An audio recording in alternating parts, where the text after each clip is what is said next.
Ball is placed at the 40-yard line. We play 4 12-minute quarters with a halftime in the middle here in high school football. Just as we approach 7 o'clock here on KJFF, Festus, Crystal City. Great crowd on hand here at Festus. The referee still talking with Chase Cole a little bit. And I don't know if maybe they can only start, they can't give it to him until 7 o'clock or what, but... When you got a young kicker like this, you run one of two things. He's either going to be so amped up he's going to kick it through the uprights, or he's going to put it over the fence on the side of the field. Ball is placed on the far hash mark at the 40-yard line. Cole steps back with a high knee kick all the way back to the 30-yard line. Takes a couple steps to his left. Hand up, we are ready to go. The kick is on the way. It is a low liner, fielded at the 10, and it is fielded by Jeremiah Thompson. Running room up the middle, now cuts towards the outside. He is brought down at the 26-yard line, and we are underway here at Festus High School. Very slow return. He's looking for a certain spot there. C.J. Glaze came in, put a nice hit on him to take him down right there on the 27-yard line. So the starting offense for Westminster Christian Academy looks like this. Evan Johnson is the quarterback. At left tackle is Wyatt Malcolm. Left guard, Jeremiah Branscombe. Center is Chris Heil. Right guard, Robert Davis. And right tackle is Minsok Lee. And now we get a whistle. No flag before we get started. Looks like we've got an official's timeout here. The rest of the starting lineups on offense for Westminster Christian be Casey Hines, Dylan Conway, and Logan Sells, the wide receivers. Connor Haffen-Richter is the tight end. June Sockley and Steve Webb are the players coming out of the backfield. Now they're walking over the Festus sideline and talking to Russ Schmidt. What could be the holdup here, Coach? I don't know if there was a clock problem or if there's an equipment problem. The referee spotted something. The white hat spotted something he didn't like, and he headed it straight for Coach Schmidt. The starting lineup on defense for the Festus Tigers: Logan Byerly, Ryan Schubert, Braden Eisenbeis, and Ethan Keller are the defensive linemen. We talked about the size of that offensive lineup from Westminster. Logan Byerly, 6'3", 200 pounds. Ryan Schubert, 5'10", 245. Braden Eisenbeis, 6'3", 305. And Ethan Keller, 6'4", 170. So Festus defense tall, but not quite as big around. Linebackers are Aiden Krause, Chuck Jennings, and Rob Robinson. We'll give you the rest of the secondary after this play. We are ready to go. 11:34. They changed the clock to 11:34, and we are ready to go. Evan Johnson in the shotgun. Now he looks over to the sideline for the play call. There's a player on the Westminster Christian Academy sideline, two of them wearing red hats, signaling out the play. Johnson in the shotgun, two receivers to the left, one to the right, two in the backfield. They hand it off right up the middle. This is to Steve Webb, and he's got room right up the middle, and he takes it to the 40-yard line for a first down, and a big play on the first play of the game. Carlos Austin came up, had to make that stick after about a good 13, 14-yard run, and he was the last line of defense there for Festus. Austin is a defensive back. Zach DeRoos is the other quarterback. Safeties are Elijah Richardson, and Jordan Winters. Jordan Winters is 6'2", 215 on the roster. That's unusual size for a high school defensive back. That's linebacker size. Now 4 wide receivers out for Westminster. 1 man in the backfield. That's Webb. They hand it off to him, and he's got nowhere to go, and he is brought down and sacked. Abe Krause, Ryan Schubert, a host of Tiger defenders in on that tackle, and they drop Webb for a 2-yard loss. Great job of jumping the snap count there. He read it perfectly, got into the backfield before that big offensive line could get their paws on him. 10:56 and counting left in this first quarter. 2 receivers to the left, 2 to the right. Johnson in the gun, standing at the 35. He's going to drop back and pass. Looking to the right side, he's going to throw it, and it's caught by number 10, Logan Sells. He's got room on the right side. He'll pick up a first down. Brought down in Festus territory at the Tiger 45, and the Westminster Christian Academy Wildcats move the chains again. Picks up 13 on that passing play. Festus is giving them a little bit of a cushion. They're trying to keep the players in front of them right now until they get a feel for the speed of this Westminster team. First and 10 from the Tiger 46-yard line. Now 2 men in the backfield, offset I formation. Now Webb comes up, standing next to Johnson. He'll hand it off to Webb on the end around. He cuts back towards the middle. He goes right up the gut, and the Tigers are there to meet him. He pushes forward. Not good, strong running by Webb, and he gets up to about the 42-yard line, we'll say, is where they look like they're spotting this. A gain of about 3 for Steve Webb. That looked like that play was designed to go around the outside, but Webb cut it back in. Yeah, one of the Tiger players, I missed the number. He got around that end to seal that end off. So Webb did a very smart thing. He just stepped in behind that big offensive line and let him drive him forward for about 3 or 4. Second down and 7 to go for the Westminster Christian Academy Wildcats. Johnson steps back. He'll hand it off to Webb right up the middle. Got plenty of room. To the right side, he's got room. Chasing him down. They will catch him and bring him down at the 16-yard line. Jordan Winters and Abe Krause, the linebacker, chased him down, but a big first down on a big play and a big run from Steve Webb. Yeah, Steve Webb has got 40 yards already on 4 carries. That was a great job of starting that play to the middle. The Festus defense converged on him, and when they did, he broke it out to the right. If Jordan doesn't get out there and make that tackle, that's 6. I think that was the left tackle, Wyatt Malcolm, out in front of him. I can't remember. I think I'm not 100% sure. Another first down for Westminster. No way a 300-pounder can get out there in front of the running back and run that far, can they? He's probably not 300 pounds. He's listed at 300, which means he's probably about 290, right? Okay. Hand off to Webb again, up the middle, big hole, room to run, cut back to the inside. He is in. Touchdown. Westminster Christian Academy is in for the touchdown on a 16-yard touchdown run from Steve Webb. Give credit to the Westminster center there. He did a great job of after the snap. He stood his defensive player straight up and drove him about 3 yards back. We have a Festus player down right now. Lying on the goal line, so out of respect, both teams will take a knee. I think he was in on the tackle, and he may have gotten driven backwards. He got stuck underneath the pile of about 4 players. That was a 6-play drive that lasted about 2 minutes and 11 seconds. It's 2 minutes and 9 seconds, excuse me. Very quick strike offense. And you could tell that this Westminster Christian Academy, just the size up front, is open up big holes. It is Elijah Richardson, number 10, the senior safety, 6 foot, 190-pound junior. Actually, he's a junior, excuse me. I said senior. He was an all-state at safety last year. Had 51 total tackles and 5 interceptions last season for the Tigers. A big part of their defense, and he is down. He's laying on his side right at the goal line. And, you know, Festus had such a problem with injuries last year, Eric, and that's one of the things that Coach Schmidt, I mean, really that's the key for any high school team is you have to stay healthy, and that was one thing that Coach Schmidt talked about a lot. And now the players that were on the field are heading to the sidelines, so this is not looking good. When they're sending the players to the sidelines like this, you know that this timeout could be a little bit prolonged. And Richardson isn't moving very much. There's the trainer out there. And it looks like that is head coach Russ Schmidt as well out there talking to him. But, you know, had so many injury problems last year, and they can this is a team that, you know, isn't super deep because they have so many new players. And when you lose a team leader like that in Richardson, who is expected for so much production this year, this is the team that can ill afford a loss like this. And you just hope for Richardson this isn't a prolonged injury. But from here, just looking at it from here, he hasn't really moved a whole lot. He came up on that run by Webb and met him at about the half-yard line to try to stop the goal. 2 more Tigers converged on him. I think he just got caught right in the middle of the mix and then got driven onto his back underneath about 3 other players. This game on KJFF is brought to you by Hopkins Flooring Company in Festus, and they are back open now with new displays and a new showroom after the flash flooding that wiped through that area. And now it looks even worse now because now you have 4 paramedics running onto the field. That also looks like that is the athletic director, Eric Allen. And now the Westminster training staff is walking out as well. So it looks like we might have to bring an ambulance on here, which is because you can see one of the paramedics. He is standing there on his on a walkie-talkie. And now there is a fire truck here. So it looks like he's not bringing the ambulance, but there is a couple other paramedics, and he is walking with a very, very large bag. They're not bringing a board out for him. You know, I remember, I think it was 2 years ago, Eric, it seemed like every other week we had a major injury. I think there were 2 or 3 times that year. I think it was 2 years ago. I think we had here on KJF, we had 2, maybe 3 players taken off in ambulances in 1 year. Oh, it was like the first 3 weeks of the season also. Yeah. Every one of them. It looks like they're coming out.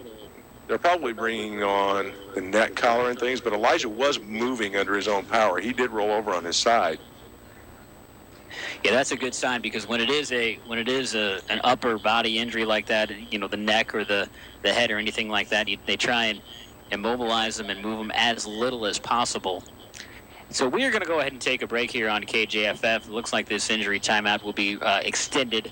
So we will take a short break here, and we will come right back as Elijah Richardson is still being tended to by the Festus training staff and the paramedics. So we will take a break after this. You're listening to High School Football on KJFF.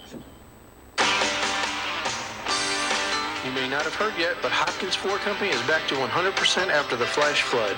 We have completely remodeled our showroom with all new displays and tons of new hardwood choices. If you haven't seen us lately, stop by and say hello. Hopkins Floor Company, Highway 67, just south of Festus. We've got what you want, we've got what you need. Your satisfaction is guaranteed. Things really do get better with age at Bloomsdale Bank. For our account holders ages 55 and up, it means joining our Platinum Plus Club, where you'll enjoy exclusive benefits like group travel discounts, social events, free money orders, cashier's checks, and more. Just maintain a balance of $1,000 or more in an interest-bearing deposit account, and you're eligible. Now that's banking with benefits. Platinum Plus Club from Bloomsdale Bank. Connected to our customers since 1914. Member FDIC, Equal Housing Lender. You may not have heard yet, but Hopkins Floor Company is back to 100% after the flash flood. We have completely remodeled our showroom with all new displays and tons of new hardwood choices. If you haven't seen us lately, stop by and say hello. Hopkins Floor Company, Highway 67, just south of Festus. We've got what you want, we've got what you need. Your satisfaction is guaranteed. Things really do get better with age at Bloomsdale Bank. For our account holders ages 55 and up, it means joining our Platinum Plus Club, where you'll enjoy exclusive benefits like group travel discounts, social events, free money orders, cashier's checks, and more. Just maintain a balance of $1,000 or more in an interest-bearing deposit account, and you're eligible. Now that's banking with benefits. Platinum Plus Club from Bloomsdale Bank. Connected to our customers since 1914. Member FDIC, Equal Housing Lender.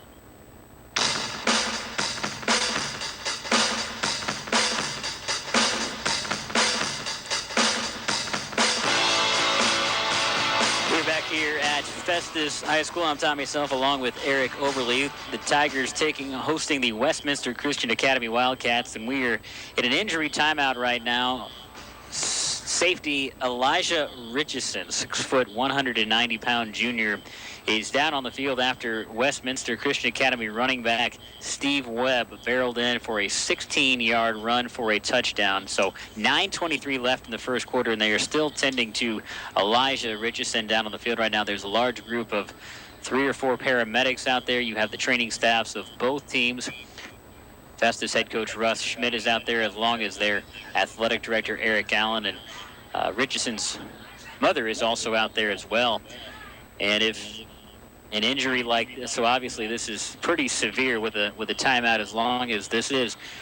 To make matters worse, this is also Richardson's birthday, from what we were told. That's you think, man, starting the season at home on your birthday, junior year, all ready to go. That's got to be a pretty good feeling for Richardson. And now he's going down with what seems to be a pretty bad injury here in week 1 on his birthday.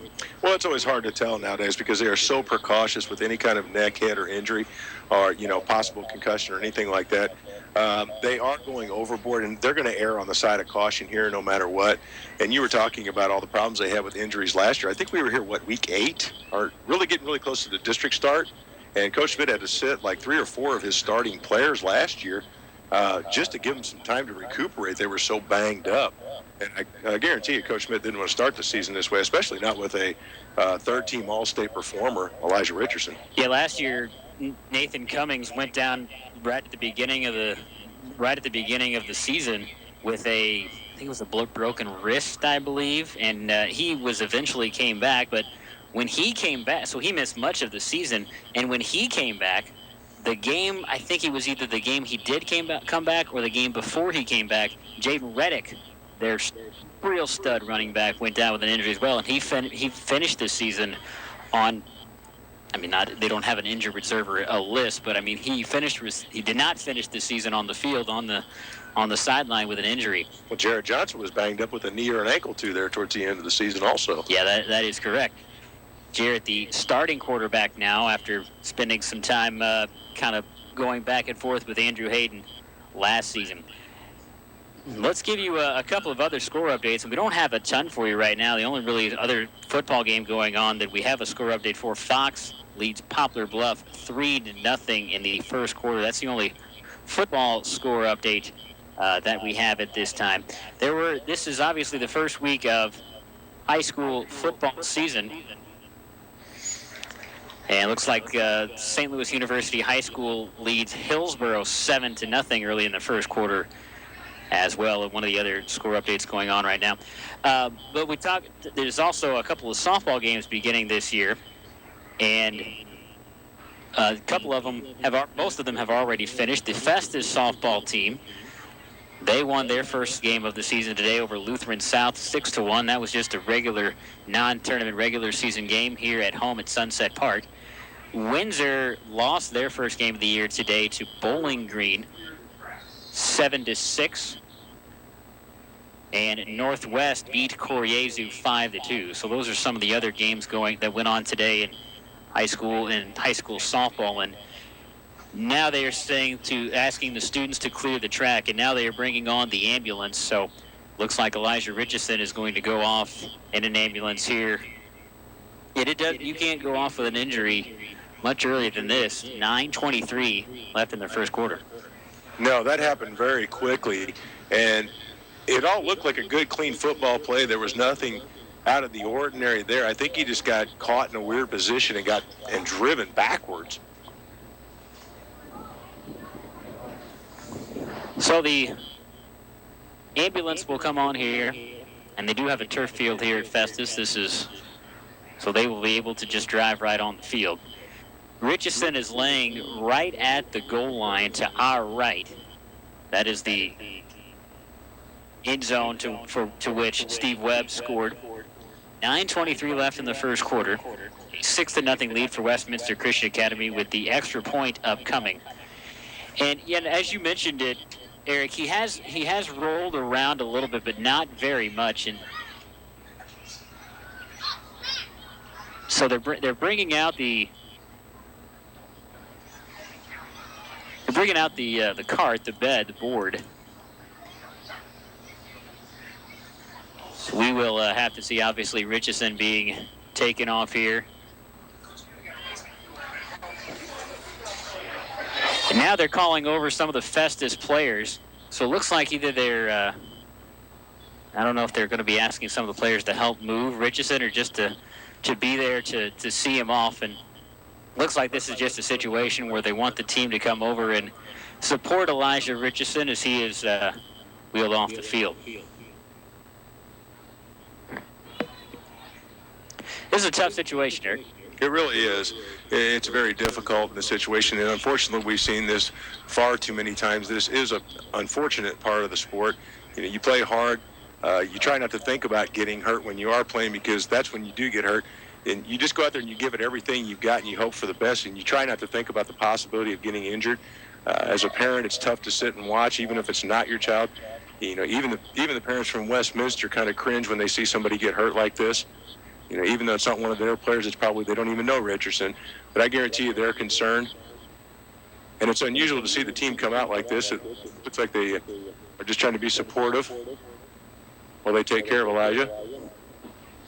And Coach Schmidt actually called him over. And you're right. I've actually never seen this before, but it is kind of nice to see. I mean, I don't know how much it helps. It's not going to make him any healthier, but at least it's probably just helps his feelings, because obviously you would imagine he's just completely brokenhearted right now as he is. They're keeping him on his side for some reason. It may be. Yeah, so you're right. He's on his side. That may be a hip injury or something. That's so. But his hands are moving. He high-fived a couple of his teammates. So that's good to see. But they're keeping him on his side. That's never seen that before.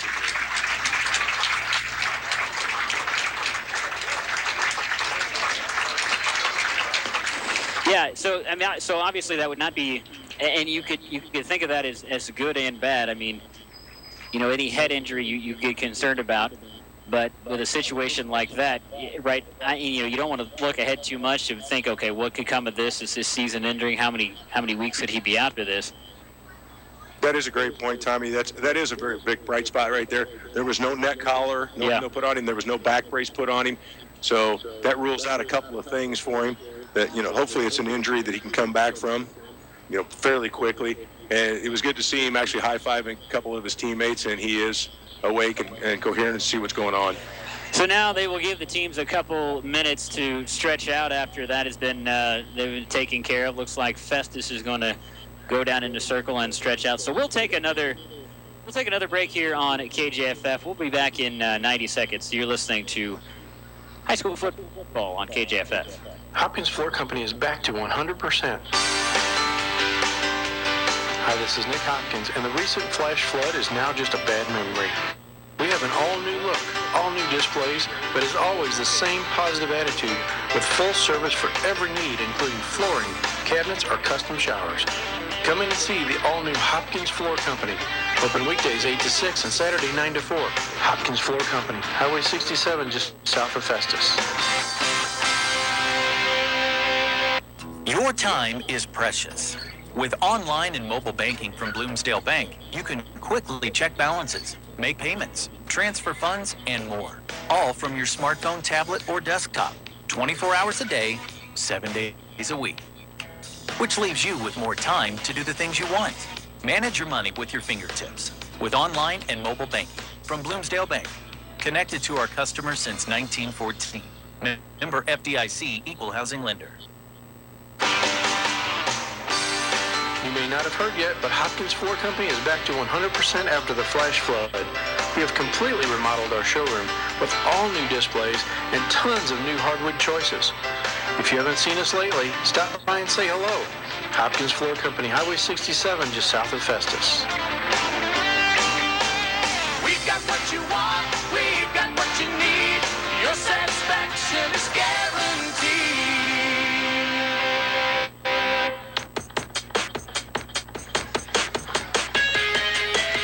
We're back here at Festus High School. I'm Tommy Self alongside Eric Oberly. Festus safety Elijah Richardson, a junior, all-state safety last year, 6 foot, 190 pounds, has been taken off in an ambulance with some kind of leg, hip, something lower injury because they put him on the board and put him in the ambulance, but they actually kept him on his side, which is something that both of us have never seen before. Interesting. Yeah, and if it's a leg injury or something like that, like a possible broken leg, they'll put that balloon on him, that air cast, which they didn't do that, which that really kind of leaves things as to maybe a lower back or a hip injury on the left side, because they pretty well had him strapped down on that left leg and keeping that left leg elevated. So no neck brace, though, is a good thing. He was coherent. That's a good thing. He was talking to his teammates. Now the important thing for both of these coaches is to try to get this out of the kids' heads and get them back to playing hard and not being hesitant on the football field here after we get going again. Poplar Bluff leads Fox 7-3 in other scores. And, talking about Elijah Richardson, you watch him, he is probably one of the most fit high school juniors that you'll ever see. I mean, just his body, you could tell he is just so strong. His legs are he's not certainly fat. I mean, he is just fit. He's just a picture of fitness. His legs are thick and strong. His arms are big, and you can tell he's very muscular and fit. One of those 200-pounders that's generally sporting about 7% body fat that guys like me, a 50-year-old, are looking at him going, really, guy? And he looks like it just all comes so easy to him. He's so graceful on the field and so fluid in his movements, the way he gets around the field. He's just a really strong athlete. I believe he's a three-sport star. He plays football. I think he also plays basketball, and I know he plays baseball as well. I mean, he's just one of those so athletically gifted kids. Yeah, he really is.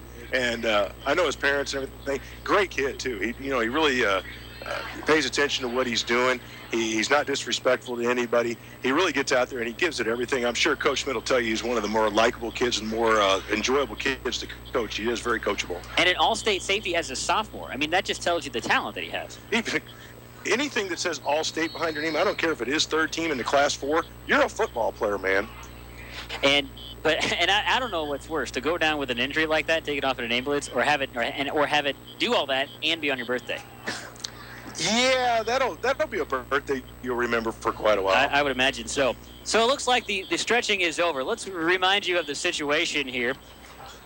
Westminster Christian Academy leads Festus 6-0 with 9:23 left in the first quarter here at Festus High School, game 1 of the regular season.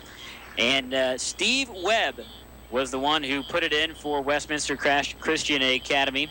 A 6-play drive capitalized by a Steve Webb 16-yard run. So they will bring out the kicking team. Andrew Kempen is the kicker. Ken just relayed some information to me. Obviously, this is word of mouth at this point, but the indicator is a dislocated right kneecap is what I've got so far. Obviously, that's unofficial. That's just kind of word of mouth coming back up to us in the stands. Kick is up, and it's good. Westminster Christian Academy puts on the extra point, and they take a 7-0 lead as we begin. We are in the first quarter. We'll take a minute timeout, and we'll be back. This is high school football on KJFF. Things really do get better with age at Bloomsdale Bank. For our account holders ages 55 and up, it means joining our Platinum Plus Club, where you'll enjoy exclusive benefits like group travel discounts, social events, free money orders, cashier's checks, and more. Just maintain a balance of $1,000 or more in an interest-bearing deposit account, and you're eligible. Now that's banking with benefits. Platinum Plus Club from Bloomsdale Bank. Connected to our customers since 1914. Member FDIC, Equal Housing Lender. You may not have heard yet, but Hopkins Floor Company is back to 100% after the flash flood. We have completely remodeled our showroom with all new displays and tons of new hardwood choices. If you haven't seen us lately, stop by and say hello. Hopkins Floor Company, Highway 67, just south of Festus. We've got what you want, we've got what you need. Your satisfaction is guaranteed.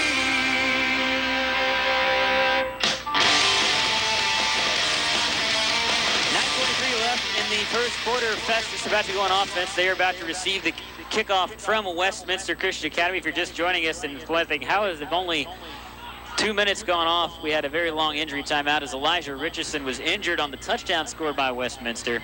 So he's been taken off in an ambulance with some kind of leg injury.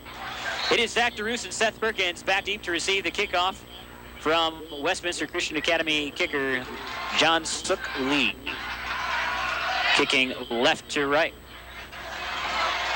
He is actually a lineman, probably just the strong leg. The kick is away, and it's end over end. It's a little short, fielded at the 14-yard line, and Perkins will take it, come up the left hash, gets a block from Perkins, and he is DeRoos, and that was actually number 36, Tyler Rystrom with the return for Festus, and the Tigers will begin their drive on their own 28-yard line. That drive for Westminster Christian Academy, 6 plays, 16-yard touchdown run by Steve Webb. Extra point is good. That scoring drive brought to you by Auto Plaza Ford, Chrysler, Dodge, Jeep, and Ram of DeSoto and Fredericktown. In the market for a new or pre-owned vehicle, check on inventory and prices at autoplazaford.com.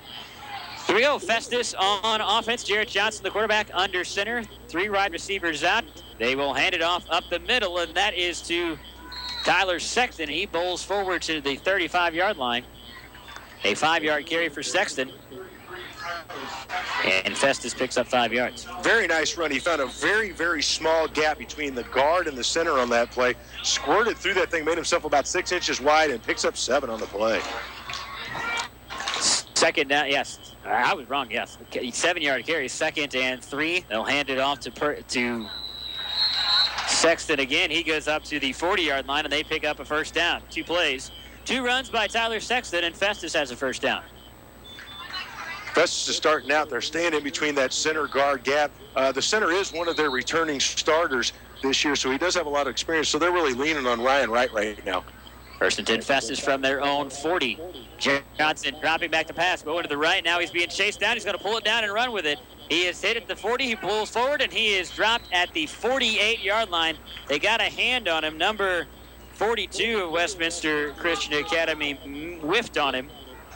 And he got up to the 48-yard line, and that's the benefit of having an athletic quarterback. No offense to Andrew Hayden, but that was a play you wouldn't see from Festus last year. Great job on a broken play to put it down and get his way through there. The Festus Tigers stayed with their blocks. He picks up 9 on a broken play. 2nd and 2. 4 wide receivers out. Johnson driving back to pass again. He slips as he plants that back foot. He's going to be dropped for a 3-yard loss. He planted that right foot, and as soon as it did, it slipped out from underneath him. He lost all his momentum, and they dropped him for a negative play. The outside linebacker came on a stunt from the near side here. Jarrett saw him coming and had to plant that back foot to avoid being sacked 7 yards deep. Managed to get up and only for a loss of 2. 3rd down and 5 for Festus from their own 45. Johnson hands it off on the man in motion. That is number 28, Zach DeRoos, and he is dropped for a 2-yard gain on the near side. And that will bring up fourth down for the Festus Tigers. That'll be a 3-yard gain, and it looks like Festus will bring on the punt team. Great job by the Westminster player who was being blocked at the time to get his hand out, get a hold of the jersey just above the shoulder pad to slow him down and bring him down. Great hand strength there. Real close to getting that horse collar tacker, but he got it up on the top of the shoulder pad, so it's okay. So 4th down and 2 for Festus. They will punt it from their own 48-yard line. Number 85, Logan Byerly, is the punter for Festus. He's looking over to the sideline for either how to punt it here. And now I think we're going to get a delay of game on Festus. Or did we get a timeout? It's a timeout called by Festus. And this timeout and water break is brought to you by Culligan Water. For better water in every room, for everyone in your home, say, hey, Culligan man today. Culligan, better water, pure and simple. Culligan Water in Leadington, 431-3016. A couple of other scores for you. Hillsboro got on the board. It was a Trey Terry carry for 3-yard touchdown run, capped a 14-play, 75-yard drive for Hillsboro. They lose St. Louis University High School 7-6. Also, into the first quarter at Northwest High School, no score between the Lions and Hazelwood West. That's a look at the scoreboard brought to you by Nicholson Heating and Cooling. 7-0 Westminster Christian Academy. 6:46 left in the contest in the first quarter. Byerly on to punt. He will boot it from his own 38, and it's not a great one. It'll bounce at the 45 and take a Festus bounce. It'll roll down to the 25-yard line where Westminster Christian Academy will take over. Not a great punt from Byerly, but he got a good bounce and a good roll. Yeah, he did. He got on the backside of that one. It had a tremendous amount of backspin on it, but he did get a good bounce out of it. Pretty good starting position for Westminster, 25. That doesn't seem to haunt them a little bit, judging by that first drive. Well, they began the first drive of this game at their own 27. And that ended in a 16-yard touchdown run by Steve Webb. You know, credit Festus, that first drive, and then they actually moved the ball pretty well, but it was that negative play by Johnson that really killed their momentum on 2nd down. It did. It looks like Westminster's not going to sit back and just let their big front four do it all. They were throwing 5 and 6 at him on every single play. Jarrett had to react to somebody coming through fairly free every time there, and it really disrupted the play. He didn't have time to step up back there and do what he wanted to do. Poplar Bluff leads Fox 13-3 with 9:14 left in the second quarter. That's a look at the Nicholson Heating and Cooling scoreboard. So Westminster Christian Academy back on offense. Evan Johnson in the backfield at quarterback. Steve Webb, the lone back behind him. 4 wide receivers out. They'll hand it off to Webb. Try to go off left tackle, and not much, as he got maybe 2 yards. The Festus defense sniffed him out real quick. Brian Schubert in there on the tackle, as well as number 42, Rob Robinson. It looked like Festus, the 4-down linemen, have tightened their splits a little bit. It looks like they're going to try to take the gaps and clog up that middle a little bit and put the pressure, try to force the runner to the outside where a linebacker or somebody could possibly make it. 2nd down and 7 for Westminster from their own 28. Snap is back. Now Johnson's going to run it. Now he throws it on a swing pass. And to the outside, that is to number 3, Dylan Conway. Now a late flag as Carlos Austin brought him down as soon as he caught that ball. And we get a late flag as the Conway is brought to the ground. He caught it, and Carlos Austin had him wrapped up immediately. And we're going to get a penalty here. Must have been something after the play because Carlos Austin did a great job of reading that play. The dead ball foul, a personal foul on Festus. So what could have been a negative play for Festus will result in a 15-yard penalty and a Westminster first down. That would have been a 1-yard play for Westminster Christian Academy, and they've just turned it into a 16-yard first down. And, you know, this is still obviously the first game of the season, but you can't kill yourself with penalties like that if you're Festus. No, and those are just mental mistakes there after the ball fouls like that. 1st and 10, 4 wide out for Westminster. Johnson driving back to throw. He's going to throw it. He hits the man in the flat at the 45, whiffed on the tackle, and he'll pick up a first down.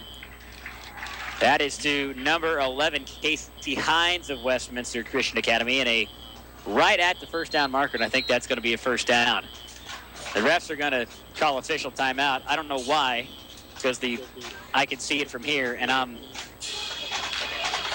300 feet away. I could tell you from here that was a first down. It was on that side. They made a great read by Festus right there. An excellent move, just a jump step to the left right after he caught that ball to avoid the first tackler. And then he had a lot of green there, and it was pursuit time for Festus. 1st and 10 Westminster. They are into Festus territory again at the Tiger 48. 5:21 and the clock ticking. 7-0 Westminster leading Festus. Johnson in the backfield, Webb standing to his left. He'll fake the handoff and throw it over the middle to Hines, and he catches it at the 40. He runs forward to the 35 where he's brought down, and another Westminster first down. Hines is a big receiver. He ran a little slant play right in between the linebackers there into an open gap. It's a very quick hit. Catch, one step, and throw before the Festus defense can really react to it. And then he did a great job of running after the play to make it a 13-yard play. 1st and 10 again. Westminster moving the chains well at the Tiger 35.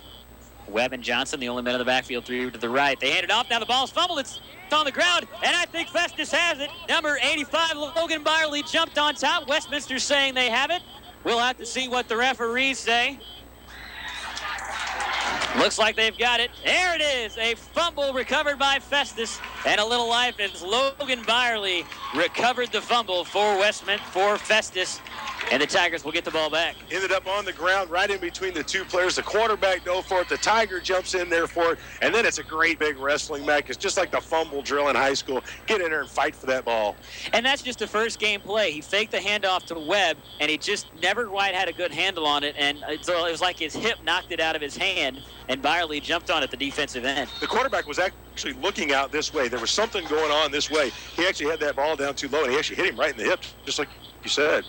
So 1st and 10 Tigers from their own 38, 4:47 left to play in the first quarter. Here's a handoff to the left side.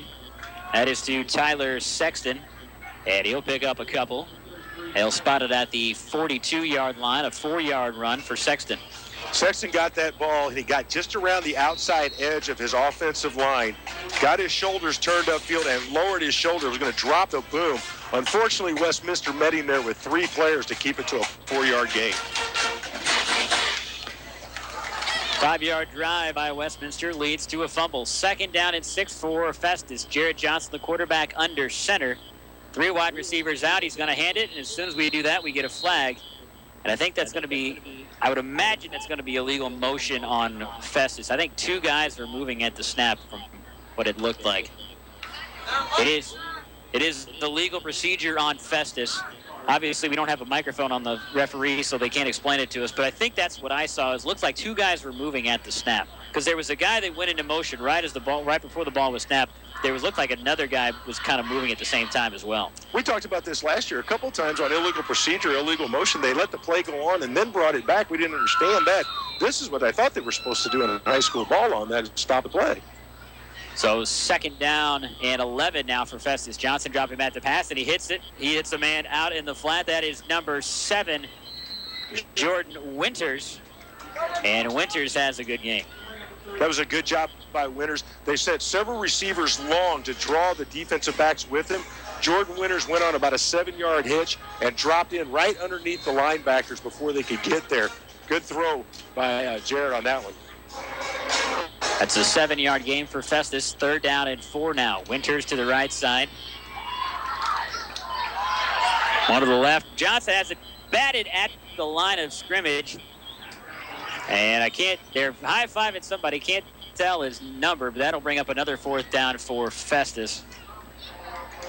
I think that was number 63, Mason Davitt, who got a paw up there and knocked down that pass attempt by Jarrett Johnson. Or possibly 16. It was one of the young men on the left side of the line. He got stood up and just got that arm up in the air just in time. So the snap is back. Logan Byerly on to punt. This is a good one, kind of a lower one, end over end. It bounces at the 20, and they will field it for Westminster. They're trying to find room to the right side. Little dancing, and he'll just step out of bounds. That was Dylan Conway trying to dance and shake off the defender. He eventually just stepped out of bounds.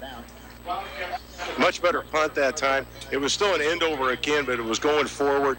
Good decision by the punter, too. Why kick it right to the player?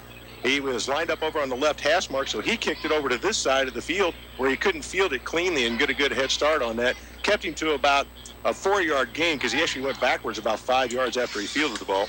He's surprised he picked that up.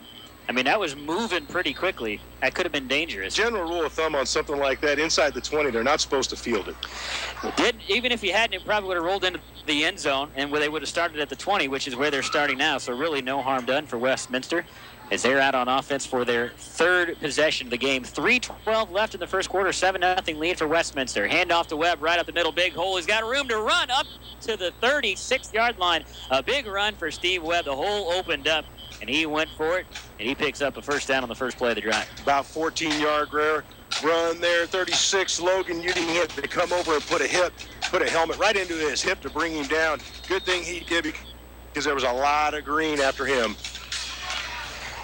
Brentwood leads Crystal City 25-0 early on in the first quarter. Look at the Nicholson Heating and Air Conditioning scoreboard. 2nd play of the drive. It's an end around to Conway. He's got room to the left side. In fact, he's got a ton of room. He's got a 1st down and more, chasing him down the sideline. 10-5 touchdown. 2 plays, and Westminster scores again as Dylan Conway, the wide receiver, takes it on the end around for the touchdown. A long touchdown run by Dylan Conway, and Westminster's up 13-0. No flags on the play. You have to give credit to the coaching staff at Westminster there. They were spending a lot of time setting that play up right there. They put him in motion a few times, didn't give him the ball. This time they had everybody look right, go out to the left, and just start putting hats on every single Tiger out there. Gave him the ball. He travels down the line. As soon as he sees his seam, he took off, and he has got some quick feet. He got down that field fast.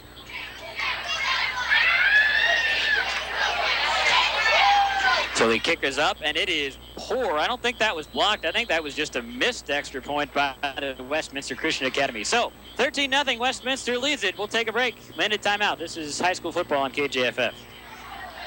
Things really do get better with age at Bloomsdale Bank. For our account holders ages 55 and up, it means joining our Platinum Plus Club, where you'll enjoy exclusive benefits like group travel discounts, social events, free money orders, cashier's checks, and more. Just maintain a balance of $1,000 or more in an interest-bearing deposit account, and you're eligible. Now that's banking with benefits. Platinum Plus Club from Bloomsdale Bank. Connected to our customers since 1914. Member FDIC, Equal Housing Lender. Hopkins Floor Company is back to 100%.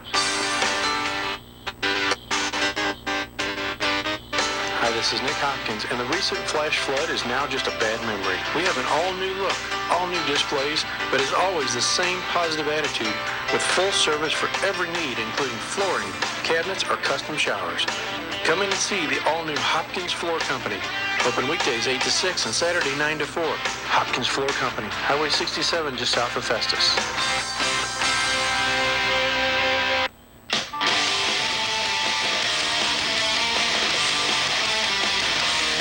We are back here at Festus High School, and the kickoff is away, and it looks like Seth Perkins will take it, and he finds up the near hash mark, and he will take it up to the 27-yard line, and Festus will take over from there. Looks like I already gave him a generous spot on that and put him on about the 29. So a 20-yard return right there. Not a bad return. He eluded the first wave, but that second wave closed in on him pretty quick and brought him down. Yeah, they gave him a pretty good spot on that one. That Auto Plaza Ford, Chrysler Dodge Jeep and Ram scoring drive of DeSoto and Fredericktown. 3 plays, resulting in a 66-yard touchdown run by Dylan Conway for Westminster. They are up 13-0 with 2:31 left in the first quarter. Festus back out on offense. Jared Johnson under center. Scans the defense. Now man goes in motion. He'll hand it off. This is Sexton right up the middle. He is running over guys, and he takes it up to the 40-yard line. The tackle made by John Sock Lee by Westminster was the first guy to hit him. Offensively, that's where the Tigers have been having a little bit of success, is right on that center guard gap. They're going right up behind the center and staying within that gap inside the tackles. They've been getting some pretty good runs through the middle of the Westminster defense. 1st and 10 Festus from their own 40.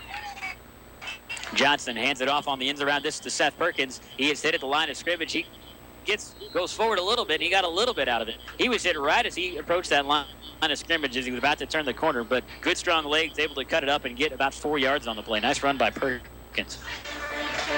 That was a great job. The initial hit, he hit him right at the line of scrimmage. He was able to push him off the initial contact and pick up 4. 2nd down and 6 for Festus from their own 44. Johnson under center again. 4 receivers out. The man goes in motion. They hand this off right. No, Johnson's going to take it himself. Great fake. He's got it to the 50 to first down, and he is dropped at the 46-yard line. He was trying to cut it, and he probably could have got more yardage, but he tried to cut, and when his own man got out of the way, that was a well-executed fake by Johnson. Fake me out. It was a great job of putting that ball in there to make it look like he was handing it off and just delayed for just a half a second.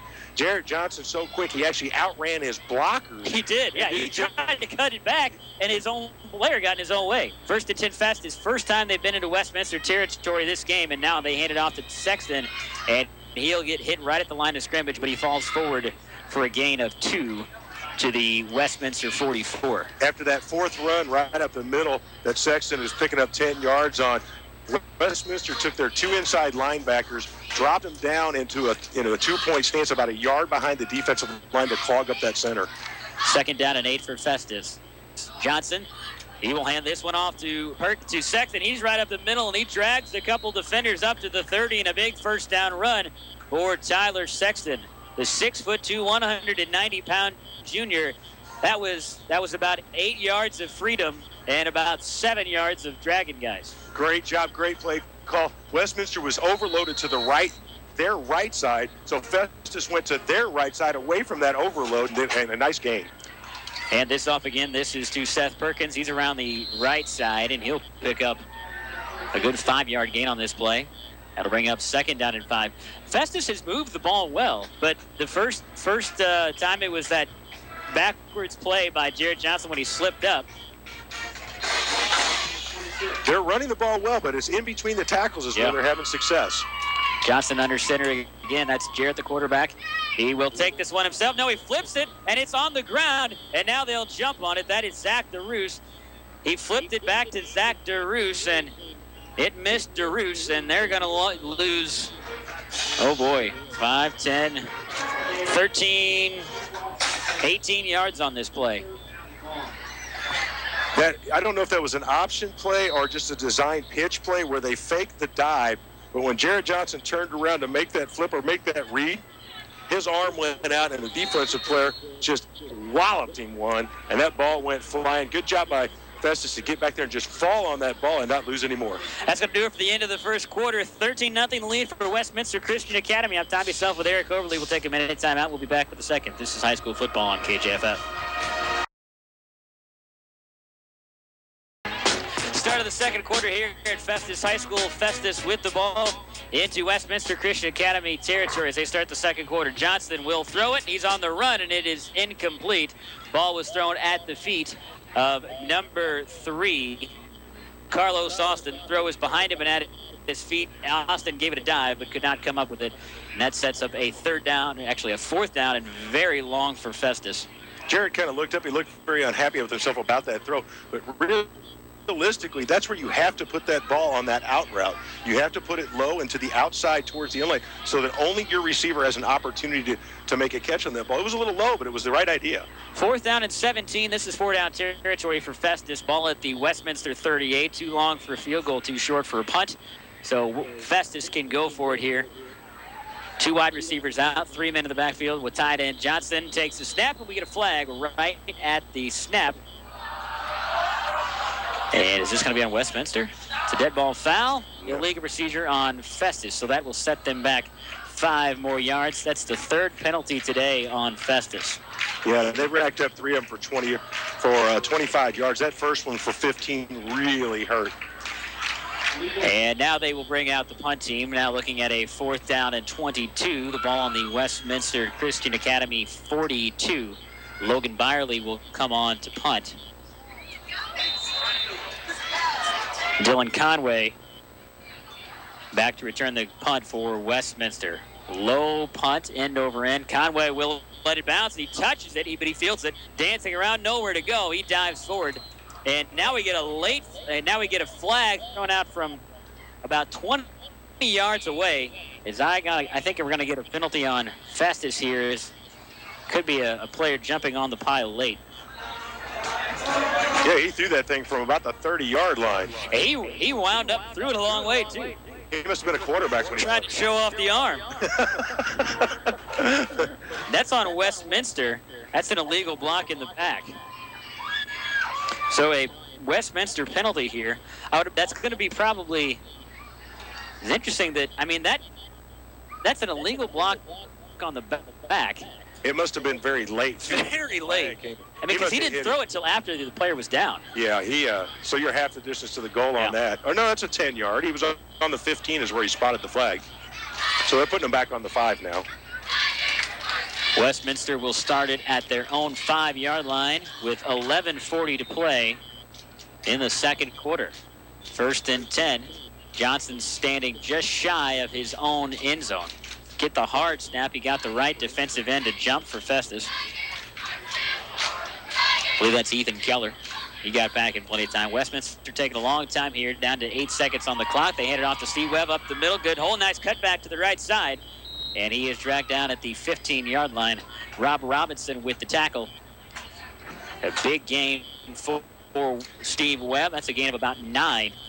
And it will bring up 2nd down and 1. I've got Steve Webb for 8 carries, 81 yards, and that includes a -3 carry on the first drive. They're going to have to find an answer for him. He's getting into that secondary way too much. 13-0 the lead for Westminster Christian Academy. On top of Festus here with 11:09 left in the first half. Johnson takes the snap. He'll give it to Conway. No, that is not Conway. I believe that is number 6, Cameron Tucker, on the carry. First time we've said his name today, a 5'9", 170-pound senior. He tripped over one of his offensive linemen's feet. I guess his knee hit the ground because they gave him nothing on that carry, maybe a foot. Yeah, I think his knee touched. He kind of dove for it over the line of scrimmage, but they're going to say his knee was down, so no gain on the play for Westminster. 3rd down and 1 for the Wildcats. Now Johnson looking over to the sideline. He'll give the play out to his linemen and his wide receivers to the right side. Single coverage on the outside, 4 wide receivers out, 2 to each side. Now we get a delay of game. Johnson took too long. And that's going to be a 5-yard delay of game penalty on the Wildcats. That will be their 2nd penalty of the game, unless they gave them the timeout on that. Did they get it? The coach must have gotten the timeout at the last second on that. They call the timeout. That is the Culligan Water timeout, brought to you by Culligan Water. For better water in every room, for everyone in your home, say, hey, Culligan man today. Culligan Better Water, pure and simple. Culligan Water in Ludington, 431-3016. Taking a look at the Nicholson and Heating scoreboard. Poplar Bluff leads Fox 26-3 with 2:50 left in the first half. Hillsboro facing St. Louis University High School tonight. And SLU leads Hillsboro 14-6. Some of the other scores from around the regional radio listening area. 13-0, Westminster Christian Academy. And they did get the timeout off just in time. That is their first timeout of the game, of the half, excuse me. So 3rd down and 1 for the Wildcats from their own 14. Johnson takes a snap. They handed it off, and did they get it? Boy, that was a quick play. They handed it off to Cameron Tucker. I don't know if he got it. Yeah, they're marking that right at the 15-yard line, and so no gain on the play for Westminster. That'll bring up a 4th and 1, and it looks like they're going to bring out the punt team. The Festus outside linebacker did a great job of getting into the backfield, coming straight down the backside of the offensive line, and just getting a hold of him and just tackling him right there behind the line to save that and put him in a 4th down situation. Sam Kottmeyer on to punt it for the Westminster Christian Academy Wildcats. Seth Perkins back to receive the punt. The short punt bounces at the 41. It will roll at the 50 now, and it's going to take a sideways roll right at the 50. So that is where Festus will start, right at the 50-yard line on their first real good defensive stand, their first really defensive stand of the game, and started at best fielding position. Now, good series there by Festus. They gave up the one good run to Steve Webb there. After that, did a great job. They started bringing some little blitz packages, some stunt packages from the outside. Festus did a good job of getting in the backfield, disrupting those plays before those running backs could get a good head start on them. Right at the 50-yard line, Festus will start it. Their 4th possession of the game, 9:46 left in the first half. They trail Westminster 13-0. Johnson under center, 3 players in the backfield. Now runner will go in motion. They'll hand it off right up the middle. The Wildcats swarm him. He'll pick up 2.5 yards. On the play, that was Tyler Sexton with the carry. The 6'2", 190-pound junior for Festus. Players number 30 on the jersey back. He's been big for them tonight. Sexton has been their bright star here. They have 7 carries, 36 yards. He's been driving it right up the middle, too. The tough area to run in.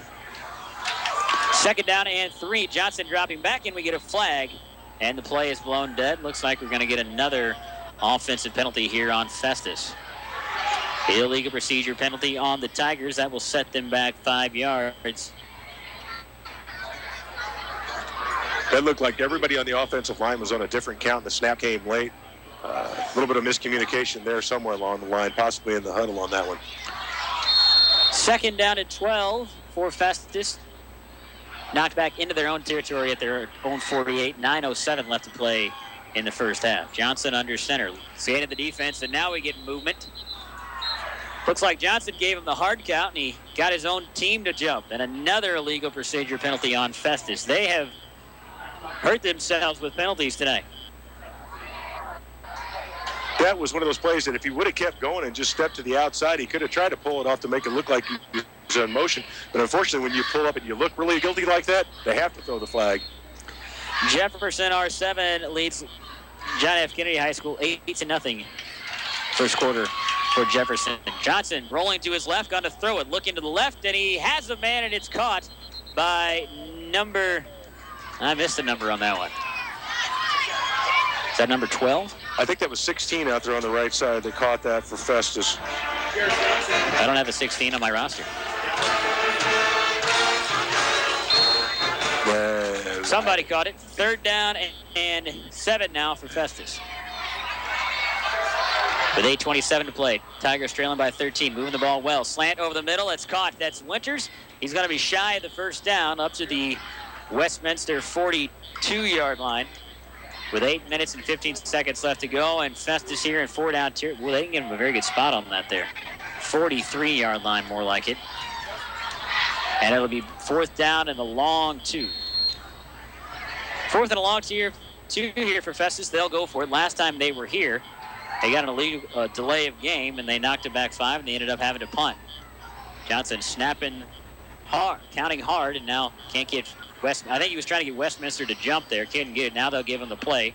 With 6 on the play clock, and they need to hurry here. Johnson scans the defense again with 2 left on the play clock. He gets it off. They hand it off to Sexton. Right? No, Johnson will keep it himself to the left side. Cuts in. He's got the first down and more. He is brought down and dragged out of bounds. Good hard cap by Johnson and play fake to Sexton. And Johnson picks up the first down on the end around. Great run. After that last run, he got set back. Great job of putting that ball in there, making it look like it was that dive play up the middle. Excellent play, Paul. The coaches made it look like they were going up the middle again where they've had success. Johnson pulls it down and sweeps around the left side to pick up the first down. 7:31 as he got out of bounds on the play. Clock has stopped, 7:31. And a fresh set of downs for the Tigers at the Westminster 33. He'll take it himself, and now he'll flip it to the left side, and we're going to get a negative play by Festus as number 36, Tyler Rystrom, is brought down. Wow, they gave him a pretty good spot. He'll get maybe one on the play. Didn't get much. Westminster is very pursuant on those kind of flip plays like that. That was a great play on the option. Quarterback got taken down last second, flips it out. They had to read the whole way. Second and a long night. Johnson rolling to his left to throw it. Now he'll pull it down, and he gets sacked. Number 63, Mason Davitt, on the sack for Westminster Christian Academy. A negative play for Festus. That will set them back. Third down now, and a long 12 to go for Festus at the Westminster 36-yard line. Three players from all different angles made it into the backfield on that play. Johnson didn't even have really time to look downfield. He was running for his life. Somebody was bound to bring him down in that situation. Third down and 13 from the 36-yard line. Festus not on the scoreboard yet, trailing 13-0. Johnson dropping back, looking left, and he was able to stay up. Now they're pursuing him. He throws it, and he throws it into the ground. Boy, he was almost sacked once. He was able to get out of it, but that time 3 Wildcats had him chased down, and he is dropped for an incomplete pass. And now fourth down, and once again 4-down territory here for Festus. The running back for Festus did a good job of taking out the blitzing linebacker who came up the middle on a delayed split. But he got a hold of Jarrett's right ankle. Jarrett was strong enough to pull out, but it slowed him down enough that the Westminster pursuit could get to him. Fourth down and 13 here. Johnson under center, dropping back to pass, looking left. He's got all kinds of time to throw. Now they come after him. He escapes the defender. Now he pulls it down, but he's still behind the line. He can throw it. He'll throw it over the middle, and it's intercepted. Intercepted by Westminster. Number 25, Drew Malorano. Malorano picks off the underthrown ball by Johnson, and Festus has turned it over for the first time. Well, yeah, did a great job of just staying back there, watching the quarterback and keeping the receiver in front of him. When Sexton broke back on that ball, Jarrett looked right at him. He just broke right in front of him. Great job on the defensive read there to make the pickoff. So Westminster Christian Academy with the interception. Drew Malorano with his first interception of the year. He had 5 of those last year. A 6'1", 170-pound senior for Westminster. And they take over with 5:58 left in the first half at their own 27-yard line. 13-0, the Wildcats lead the Tigers. This game on KJFF brought to you by Hopkins Flooring Company and Festus. They're back open now with new displays and a new showroom, and they are open for business.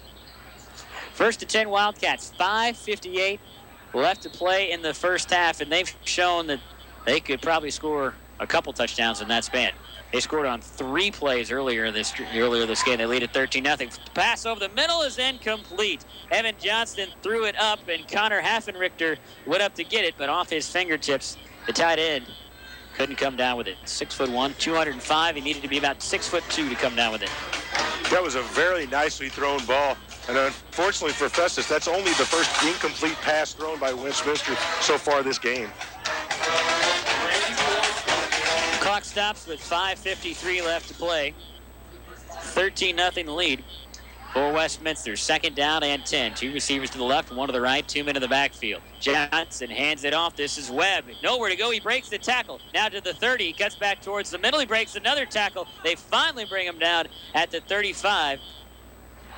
Jordan Winters up on the safety, up on the tackle, along with number 28, Zach DeRoos, and Rob Robinson in on the tackle as well. That was a completely broken play. There was quarterback confusion. Nobody knew they were going. He did a great job of just scrambling and making that happen on his own on that. Third down and 2 for Westminster, 5:22 and counting. Their own 35.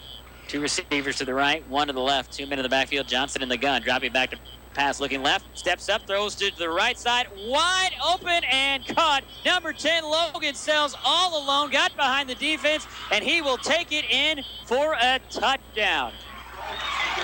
3 plays and a touchdown for the Westminster Christian Academy Wildcats. A 65-yard pass from Evan Johnson to Logan Sells, and they go up 19-0 with the extra point upcoming.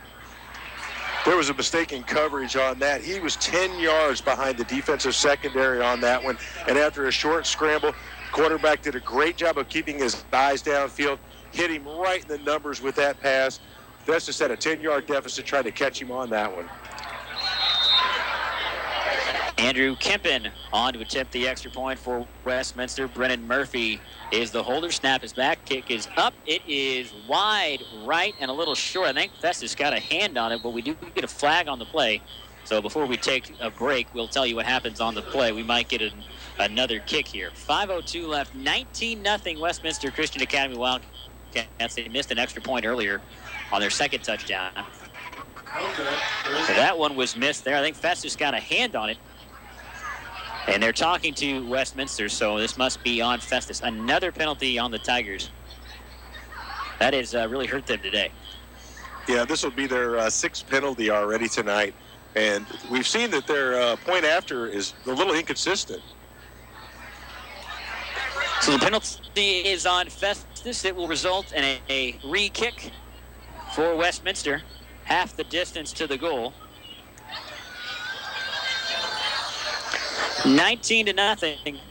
The lead for Westminster. Was that lined up in the neutral zone? No, that's not lined up in the neutral zone. I think that's either... the referee had his arms out to his sides. Even Coach Schmidt's explanation on that one. 19-0 Westminster on to attempt it again.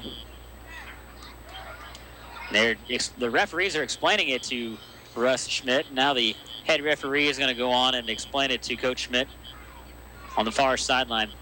Halftime from Fox. The Warriors trail Poplar Bluff 26-3. That's the Nicholson Heating and Air Conditioning, heating and cooling scoreboard for you. Kempen, a left-footed kicker on to attempt it. The kick is up. This one is well long, and it is right down the middle.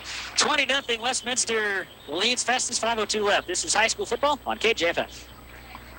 Things really do get better with age at Bloomsdale Bank. For our account holders ages 55 and up, it means joining our Platinum Plus Club, where you'll enjoy exclusive benefits like group travel discounts, social events, free money orders, cashier's checks, and more. Just maintain a balance of $1,000 or more in an interest-bearing deposit account, and you're eligible. Now that's banking with benefits. Platinum Plus Club from Bloomsdale Bank. Connected to our customers since 1914. Member FDIC, Equal Housing Lender. You may not have heard yet, but Hopkins Floor Company is back to 100% after the flash flood. We have completely remodeled our showroom with all new displays and tons of new hardwood choices. If you haven't seen us lately, stop by and say hello. Hopkins Floor Company, Highway 67, just south of Festus. We've got what you want, we've got what you need. Your satisfaction is guaranteed.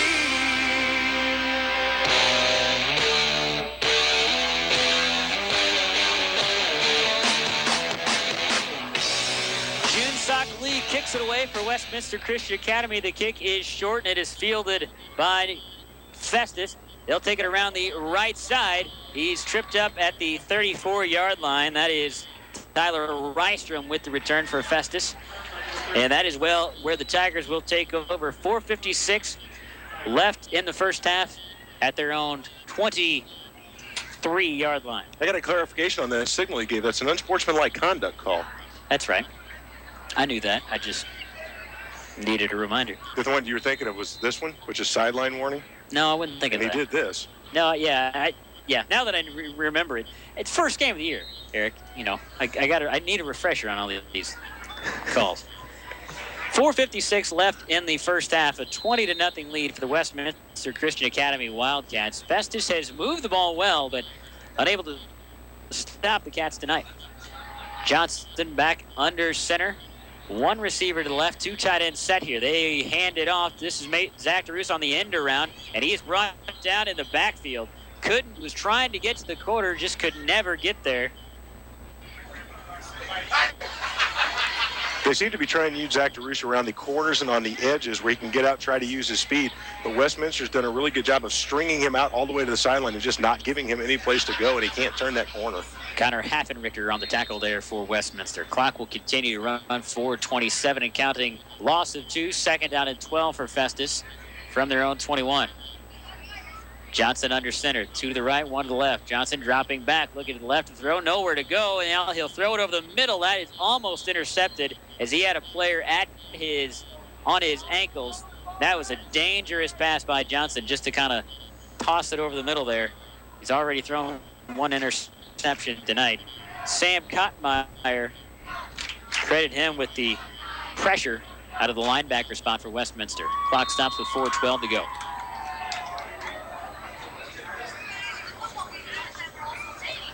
Two receivers lined up to the right for Westminster, for Festus, one to the left.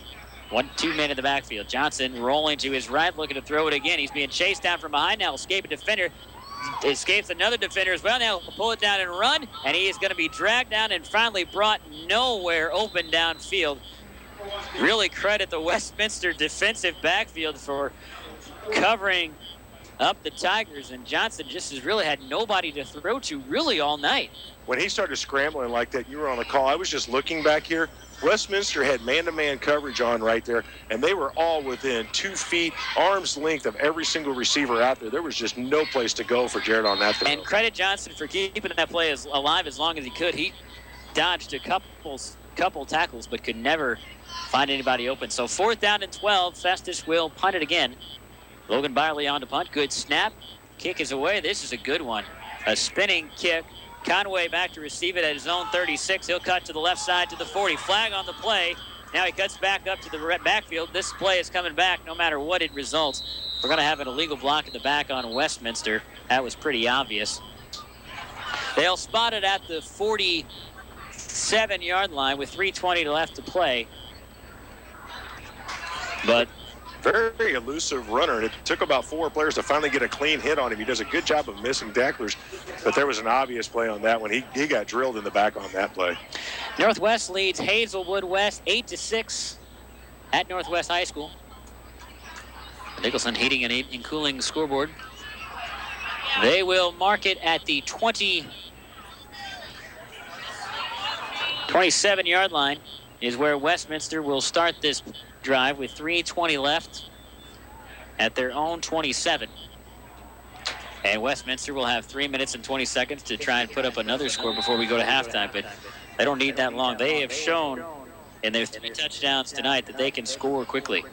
Johnson driving back. Now we get a flag on the play, and it's whistled dead. Westminster Christian Academy scoring drive. 3 plays, 6 plays. Their 3 scoring drives brought to you by Auto Plaza Ford of DeSoto. 2 very large runs in that last pass play for 65 yards. This is only the first first penalty from scrimmage against Westminster. Their other 2 penalties were both on the punch for illegal block in the back. So they'll mark off 5 yards. They'll back it up to the 23-yard line of the Wildcats. 3:19 to play. Westminster leading 20-0 in the first half. Johnson in the gun, dropping back off his back foot. He'll throw it, and it's caught by Webb on a little screen play, and he has tons of room to run. Breaks through a line. He's dragged down finally by number 3, Carlos Austin. A huge catch and run by Steve Webb. Up to the Festus 47-yard line. 33-yard catch and run on that play. Great middle screen set up by them. They released the players. He had a wall of about 6 blockers in front of him. He runs right past the blockers. 1 defender back for Festus. If number 3, Carlos Austin, doesn't make that play, he's off to the races. Westminster back into Festus territory on 2 plays. One of them was in a penalty, so really only 1 play. First down and 10 from the Tiger 48. Snap back, and we get a whistle and 2 flags on the play right at the snap. So this play is stopped by legal procedure on Westminster. Their second penalty of this drive. Really only had 1 positive play. Fortunately for them, it was a very large one play, 33-yarder right up the middle. And credit Webb on that play for really making something out of nothing. Just a little dump-off pass with a ton of pressure in his face. In the gun again is Evan Johnson, the Westminster QB. Two receivers to the right and left. Webb is standing behind him. He's dropping back to pass, dropping back. Now he'll step it up, trying to find a hole. He'll throw it over the left side, and it is caught at the 15, 10-5, touchdown. Number 22, Zach Hughes with the broken coverage takes it in for a touchdown, 26-0 now on a 52-yard pitch and catch from Evan Johnson to Zach Hughes. He did a good job of looking the Festus defense off. He was actually looking to the right and then came back to his left side and saw the broken coverage over here. This quarterback is proving to be quite a handful, and he's a very poised young man back there. 26-0 now the score. Andrew Kempen on to attempt the extra point, make it 27-0 with 2:36. Snap is back, kick is up. It is through and good. 27-0. 2 plays, a touchdown. The scoring drive brought to you by Old Plaza Ford. We'll take a minute timeout. This is high school football on KJFF.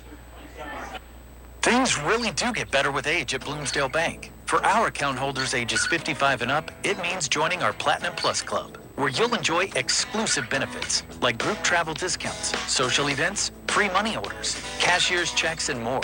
Just maintain a balance of $1,000 or more in an interest-bearing deposit account, and you're eligible. Now that's banking with benefits. Platinum Plus Club from Bloomsdale Bank. Connected to our customers since 1914. Member FDIC, Equal Housing Lender. Hopkins Floor Company is back to 100%. Hi, this is Nick Hopkins, and the recent flash flood is now just a bad memory. We have an all-new look, all new displays, but as always, the same positive attitude with full service for every need, including flooring, cabinets, or custom showers. Come in and see the all-new Hopkins Floor Company.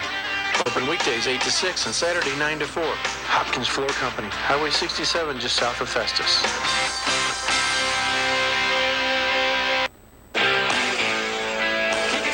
Westminster Christian Academy. It'll be returned by Tyler Rystrom. He takes it up to the 32-yard line, and now we get a late flag as there's a little extracurricular activity along the sideline as Festus takes over with 2:29 left in the first half. They trail it 27-0.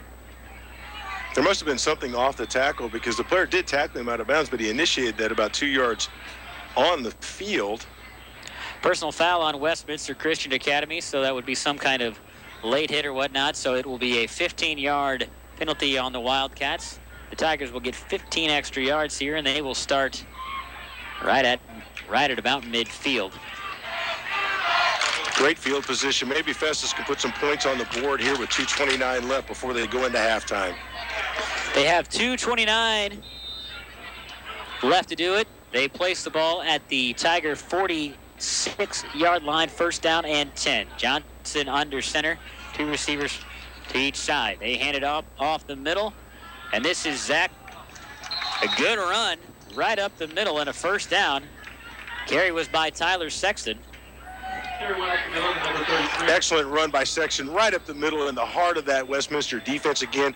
Dragging players with him the whole way. Picks up 12 on that one. First down and 10 again. Festus trying to hurry here with 2:18 left. They trail 27-0. The first half. Here's a carry by Rob Robinson. He is hit in the backfield and dropped. They've tried the sweep play, and Robinson was hit right after he received the football. That's about a 4-yard loss for Festus. That'll set them back, make it 2nd and 14 from the Westminster 46. Westminster on that play had 3 down linemen, 2 outside ends. They're really stacking them up on the run here. And we get a timeout call. No, actually, it's official timeout by the referees. Look at some of the other scores in some of the other sports. The Hillsboro softball team defeated Fort Zumwalt North today, 7-4. They'll play at 11 a.m. tomorrow in that tournament. $20 for 8 jerseys, $10 for practice. So 2nd down and 14 for Festus. Johnson under center. Man goes in motion. They hand it off right up the middle. And they'll get back to about the original line of scrimmage. That was Tyler Sexton on the run again. Tyler Sexton's been their go-to guy, running right up the heart of the field. 9 carries, 51 yards so far in this game. I wouldn't be surprised if he keeps running like this and he doesn't find a little more space before this game is over. 3rd and 10 from the 42. 1:19 to play in the half. Johnson dropping back. Now he's got to step up. He's being pursued, and he goes down. Boy, he's just not had any time to throw it. There have been multiple Wildcats free from the coming off the corners, not giving him any time to really drop back and set his feet. Most times Westminster will come out, they'll put 3 down linemen down in a 3-point stance, lined up over the guard, or lined up right over the center, and then one on the guard tackle gap, and then they have 2 players on the outside. I was watching them on these last 3 plays. The 2 defensive ends are stepping across the field and looking right at Jarrett Johnson. They have Johnson duties is all they have. They're looking right at him to see if he has the ball. There's a Culligan water timeout called by Festus, their second of the half. When these two teams played the first game of the season last year, the final score was 27-0. We have 1 minute and 7 seconds left in the first half here, and Westminster leads 27-0. Festus just trying to get on the scoreboard here. They've got 67 seconds left to go from the Westminster 44 just to try and get a score before halftime here, and they could really, really use it. Some sort of a positive to carry into that. You know, even if they can put a drive down, or even if it's just a field goal, but some sort of positive on this last drive of the half here to put some points up on the board, or even just getting it to a situation or close where they can run the clock out and keep this Westminster high-powered offense on the sideline. Yeah, you really don't want to give Westminster the ball back here, at least definitely this half. You want to score.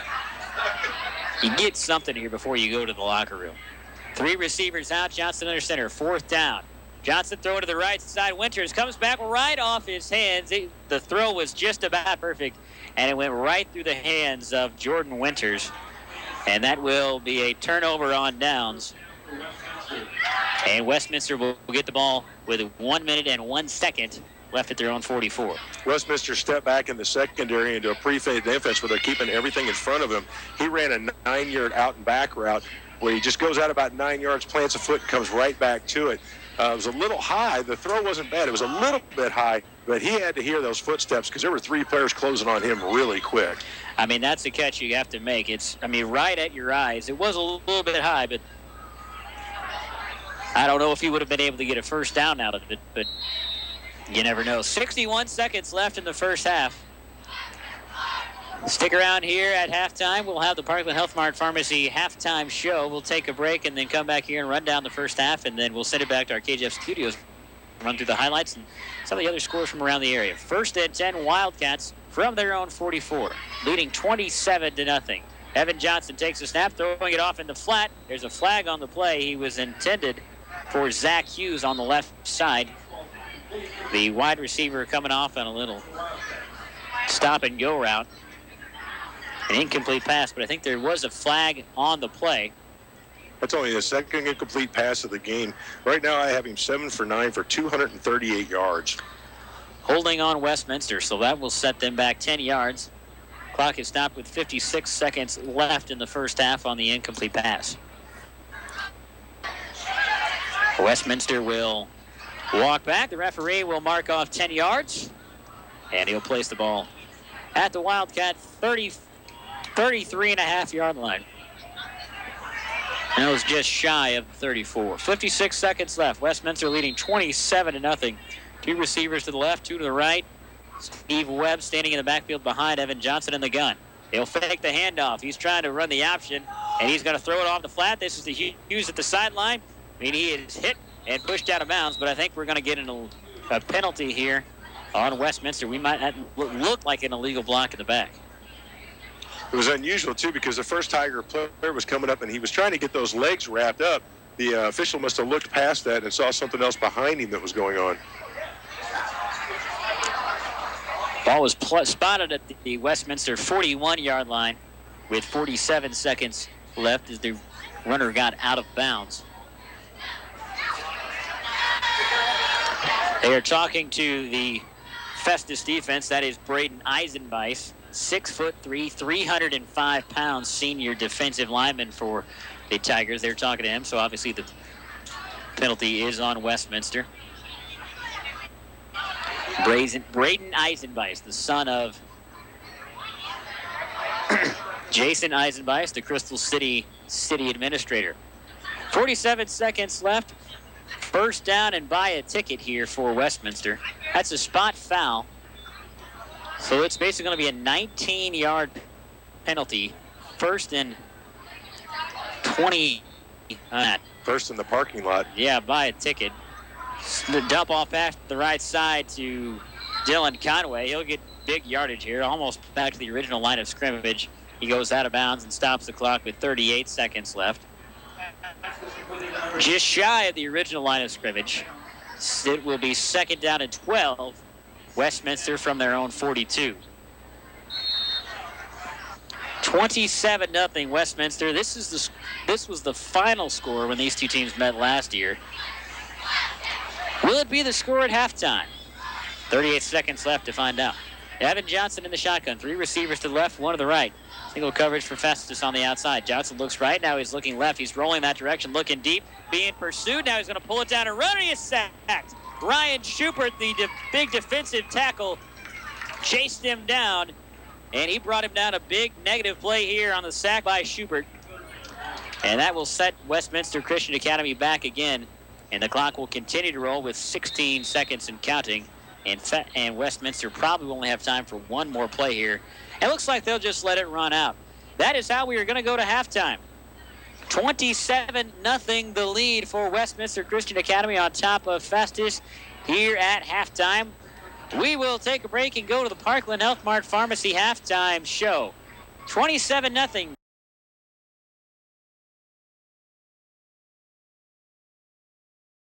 Festus just needs to obviously get some offense running. Their offense has moved the ball well, but they haven't been able to throw it, and they've been trying to throw it more than they're passing it here recently.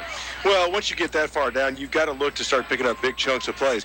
6 and 7 yard runs up the middle aren't going to do it for you. That clock is running the whole time, and it's going to take you a long time to get down the field.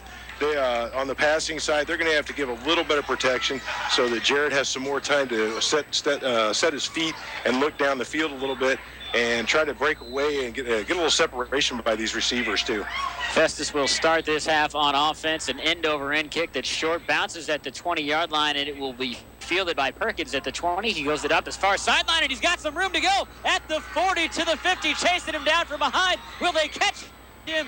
They will, and he's brought down at the 22-yard line. A huge return by Seth Perkins.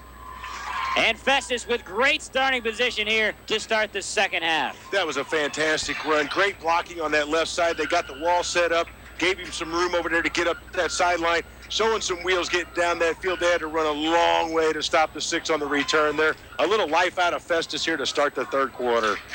Well, you talk about life and getting something going. That will do it. Huge momentum swing.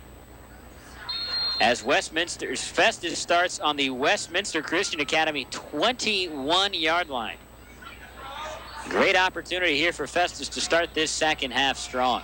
First and 10 Wildcats. Johnson under center again. 1 receiver to the right, 1 to the left, 2 men in the backfield. Tied it. Now they were out of players. Now they get the tight end on the field. That's Rob Robinson. He's on the right side. They hand it off up the middle. Bouncing off of tacklers. Good run by Festus. It was number 33, Tyler Sexton, with the carry. Gain of 4 for the Tigers, second down and 6. Good start. That's where they had their success in the first half. Go right in between that center guard. That combination there has done a good job blocking for Festus tonight. Second down and 6, Festus at the Westminster 17. Johnson under center again, surveying the defense. Rob Robinson goes in motion. They'll hand it off to Robinson on the end around. He gets hit and shot backwards at the line of scrimmage. It will be a generous spot if they gave him 1. Looks like they They might ran have third given down. one on that play. They're just having a tough time getting around those edges. That five-man defensive front of Westminster is just taking away too many of their options and slowing the play down and stringing it out so the pursuit can get to them. Festus can't find anything on the outside of the tackles. And Festus head coach Russ Schmidt said that he was impressed by the speed of the Westminster defense, and they're showing it here. 3rd down and 5, man in motion, handed off up the middle. That's the Sexton, and he will get maybe one, maybe half of one. That'll bring up 4th down. And will they go for it, or will they kick the field goal here? I think you're down 27-0. You have to go for it here, but they might. 4 down territory. No, they're going to bring on the kicker to kick it. That is Chase Cole. Number 7, Jordan Winters is the holder. Give the sophomore opportunity. He's kicking from the 22-yard line, so it's not a real long kick for him.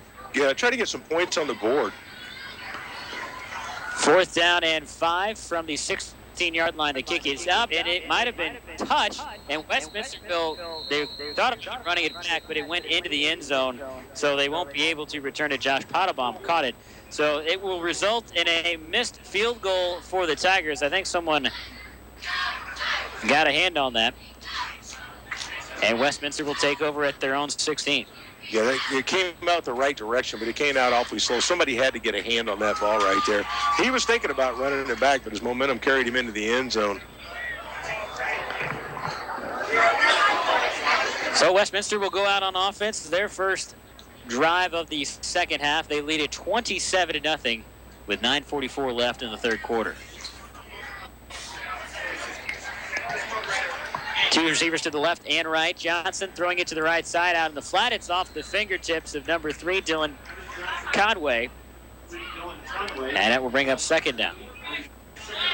Only his 3rd incomplete pass of the night. He has been very, very accurate. Much better pressure by the Festus line there, though, to get a little push back on that. 2nd and 10. Clock stopped at 9:38.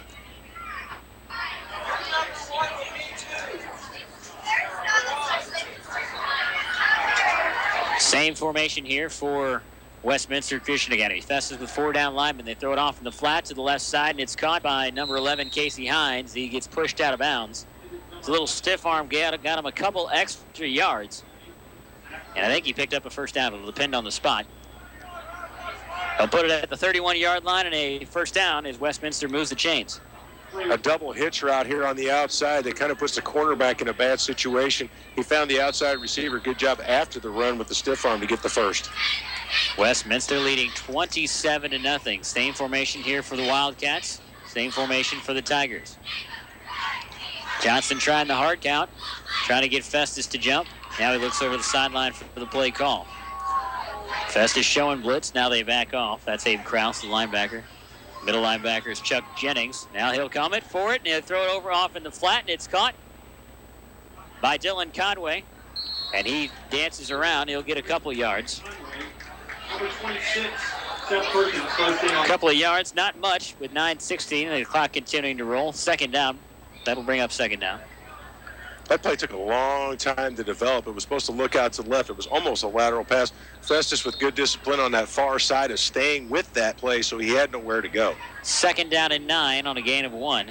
3 receivers to the left side this time. Huge cushion by the Festus defenders on that side. They look over the left side. They've got a man. It's caught by number 22, Zach Hughes. He is hit immediately. He stays up for a little bit. He stays in bounds as number 18, Dallas McKinney, was the one who brought him down. Looks like they're going to give him about 7 on that play. Took a good shot after the catch on that one, too. 3rd down and 3 for Westminster. Westminster's recognizing that Festus has stepped back and they're keeping all the play in front of them, and they're perfectly happy with running a 7- and 8-yard out routes right now. And Festus only had 2 defenders on that side. Westminster, there were 3 to that side, but only 2 defensive backs on that side for Festus. There's a pass off the fingertips of Dylan Conway. I think he wanted a flag on the play, won't get one. A little over his head. That'll bring up 4th down, and a good defensive stand there by Festus to hold Westminster. The outside linebacker right there stepped up and gave him a good pop right there up by the line of scrimmage to throw the timing off on that play. That's what he was hollering about for the flag. And so number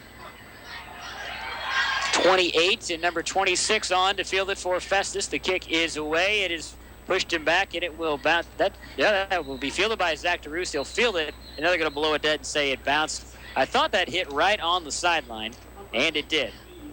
I missed where the spot was. I can't tell if Zach stepped out of bounds or that ball hit out of bounds. I couldn't tell. Actually, yeah, where they're spotting it, that's not where the ball hit. So they're spotting it where DeRoos must have stepped out of bounds. He must have had a foot on the sideline. That's a tough break for Festus. That's why you wear white shoes. They can't see your feet on the chalk. Right, exactly. Own 19-yard line for Festus as they will take over. Their second drive of the second half. They trail at 27-0. They started this second half at the Westminster 16-yard line after a great return by Seth Perkins, but they kicked a field goal that ended up missing. So here we go for the second drive of the second half for Festus. They snap it back to Johnson. He's going to take it himself up the middle, finds a hole. He is hit at the secondary. He takes it up to the 24-yard line. Decent run by Johnson. Kind of faked it to the man in motion. Keeper by Johnson picks up 4 yards. Looked like a design quarterback draw. It's not a bad idea. Let those defensive ends come around on the pursuit. It opens things up a little bit in the middle. And good job by Johnson of eluding a few players to pick up 4. 7:35 and counting and left in the third quarter. Festus trailing 27-0. Johnson deep in the backfield, got to throw it to the left side, and it's caught and immediately brought down. That'll be a couple yards on the play. That was number 18 for Festus, Dallas McKinney. McKinney with the catch. That speed that Rush Schmidt was talking about right here, it's very evident. Even when they're giving them about a 5-yard cushion, they break very, very quickly to shut these plays down so there's no yards after catch. No gain on the play for Festus. 2nd down and 6. The stick says first down. They gave him the first down They spot gave him on the first down? Wow, okay. Pitch to Sexton on the right side. He'll pick up maybe 1.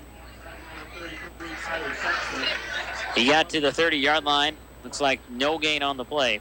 There just hasn't been anything going on the outside for Festus. They just simply can't get outside right now. That pursuit is just too quick, and those ends string it out so well so the pursuit can get up there.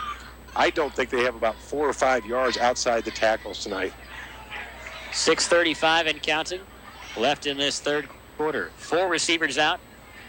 1 man in the backfield standing next to Jarrett Johnson. That's Sexton. Johnson dropping back, going to throw it over, and it's caught by Winters. He falls down. You're down immediately in high school football, so Winters didn't have the opportunity to get up and run for it. That's a 5-yard catch by Winters. He had some room to gain a couple more, but he fell down on the play. That'll bring up 3rd down and 5.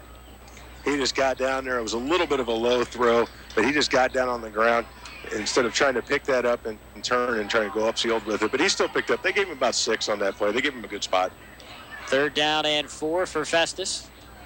Winters goes in motion over to the left side, down as a tight end, and now we get a timeout called by the Festus Tigers, their second half. This game on KJF brought to you by Auto Plaza Ford in DeSoto, Bloomsdale Bank in Crystal City, YMCA of Jefferson County in Festus, Plaza Tire Service in Festus, Lucas Smith Chrysler Center in Festus, Twin City Toyota and Herculaneum, Lowry Law Firm in Jefferson College in Hillsborough, as well as ServPro of Festus and Hillsborough, and Kettleheads Barbecue in Festus. Hey, quality education counts. That's why Jefferson College graduates who transfer to 4-year universities do as well or better academically than their peers. Many of the area's top high school students choose Jefferson College for its high-quality, innovative academic programs and flexible class options. Discover the Jefferson College Advantage. Call 636-481-3000 or visit jeffco.edu today. This timeout brought to you by Culligan Water. Get you some of the scores on the Nicholson scoreboard. Grandview and Chaffee are tied at 14 in the fourth quarter. Herculaneum trails Scott City 20-6. Jefferson trails John F. Kennedy High School at halftime 20-8. Valley Catholic all over St. Vincent 56-0. North County leads Roosevelt at halftime 21-0.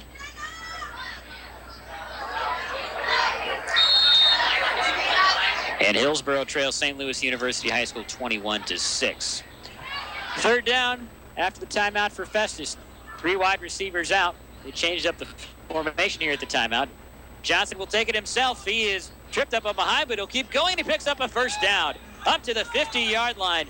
Great run by Jared Johnson. You have to credit, I think it was number 50.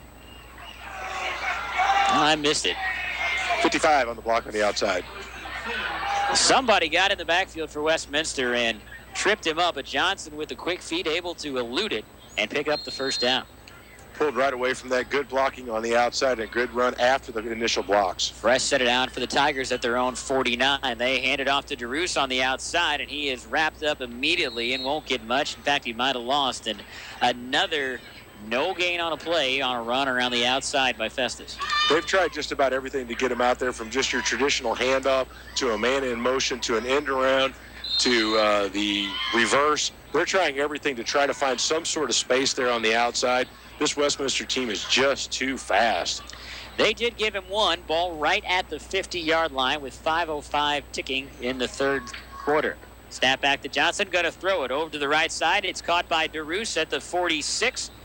They'll give him forward progress. Up, spotted at the 46, a 4-yard catch. That'll bring up third down and 5 for Festus, with 4:42 remaining in the third quarter. Once again, he ran a 9-yard pattern. Westminster is very happy to keep these players right in front of them. They know they're the quicker team, so when he comes back on that comeback route, they're right there waiting for him, and they shut him down with only a 4-yard gain. Third down and 5 for Festus at the Westminster 46. Johnson dropping back, looking to his left, going to throw it. Now he's being pursued, and he is brought down and sacked. Number 63, Mason Davitt, the defensive end on the 3-down lineman, 6 foot, 175 senior, sacks Johnson for a huge loss, and Festus will have to bring out the punt team. 2 players from the right side got penetration to disrupt the play, and they ran a delayed blitz from the cornerback or the end on the left side. And when Johnson moved to his right to try to get away from it, they were right there waiting for him. 3 players on him again in the backfield. You're listening to KJFF Festus Crystal City. I'm Tommy Self along with Eric Overly. Festus punting away to Westminster. It is the low spinning kick, bounces at the 24, and it will take a good Festus bounce and roll all the way down inside the 15 to about the 12-yard line, where Festus will down it. Another drive that results in a punt for Festus. They still trail at 27-0 with 3:34 left in the third quarter. Festus just can't get it going offensively. No, give credit to their punter, though. He's doing a very good job of directional punting. He's kicking away from the return team. He's been doing it all night. The first punt he had a little bit of nerves there, but he's done a very good job since then, getting the ball down in the backfield, trying to give Westminster bad starting position. That's Logan Byerly, the punter for Festus. This game on KJF brought to you by Hopkins Flooring Company in Festus. Make sure you check out their all-new showroom and displays. They're back open after the flooding that happened in that area. I'll give you some of the other scores from around the area. Southern Boone County leads St. Pius 23-0. Windsor trails Afton 21-0 at the half. Hazelwood West trails Northwest, leading Hazelwood West 8-6 at the half there. Seckman trails Pattville 48-0. Fox trails Poplar Bluff 28-3 as well. Hillsborough still trails St. Louis University High School 21-6. 3:34 left in the game, in the third quarter left here. Festus trails Westminster Christian Academy 27-0. The Wildcats of Westminster back on offense, starting at their own 12-yard line. Evan Johnson hands it off to Steve Webb. He goes up the middle, bounces off a defender. Now he gets pushed back. First time we've said Steve Webb's name in a while. They've gotten away from running him, but obviously it hasn't hurt them. Now they're going back to Webb with a 27-0 lead.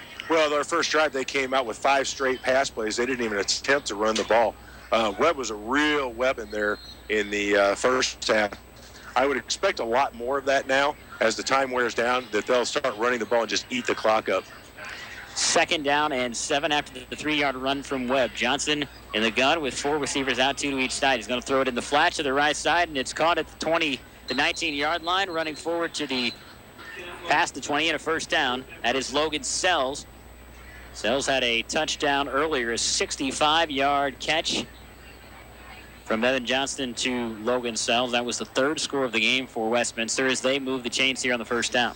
It was a nice pattern to him to get to the outside. It looked to me like he tried to stay in bounds to keep that clock moving. 2:53 with the clock stopped left in the third quarter. 3 receivers to the left, 1 to the right. Johnson in the gun. Webb standing behind him. Passes. The snap is low. He hands it off to Webb off right tackle, and he's got room to run. Bounces off a defender and brought down near the 27-yard line. Tyler Sexton in on the tackle for Festus. And the clock will continue to roll with 2:37 left and counting. Good discipline by the Festus defense to stay in their lanes. Everybody from Westminster made it look like they were going left. Webb went back to the right. Festus was right there to hold him to a 4-yard gain. 2nd down and 6 for the Wildcats. 3 receivers to the right side. Zach DeRoos giving a huge cushion to Casey Hines on this near side here. Pass off the hands of a receiver. That is Logan Sells, the intended man. And Evan Johnson gave him a fastball right off his fingertips. He whistled that one on only a 3-yard step. He was trying to run that pattern where he's dropping in right in front of the secondary guys, and they're trying to hit him on the run to see what he can do after the catch. That ball just a little hot and a little high. 3rd down and 6 for Westminster at their own 27. 2 receivers to the left. 2 standing to the right. Evan Johnson in the shotgun. Steve Webb. Actually, I guess this is probably more of a pistol formation with Webb standing right behind him. Johnson dropping back, throwing to the right side. And it's caught and complete right at the 1st down marker by Logan Sells. And a great job of staying in bounds as number 26, Seth Perkins on the tackle for Festus. The solo tackle for Perkins. With 2:06 left, but a 1st down for Westminster. He throws a very nice ball. It's got some zip on it.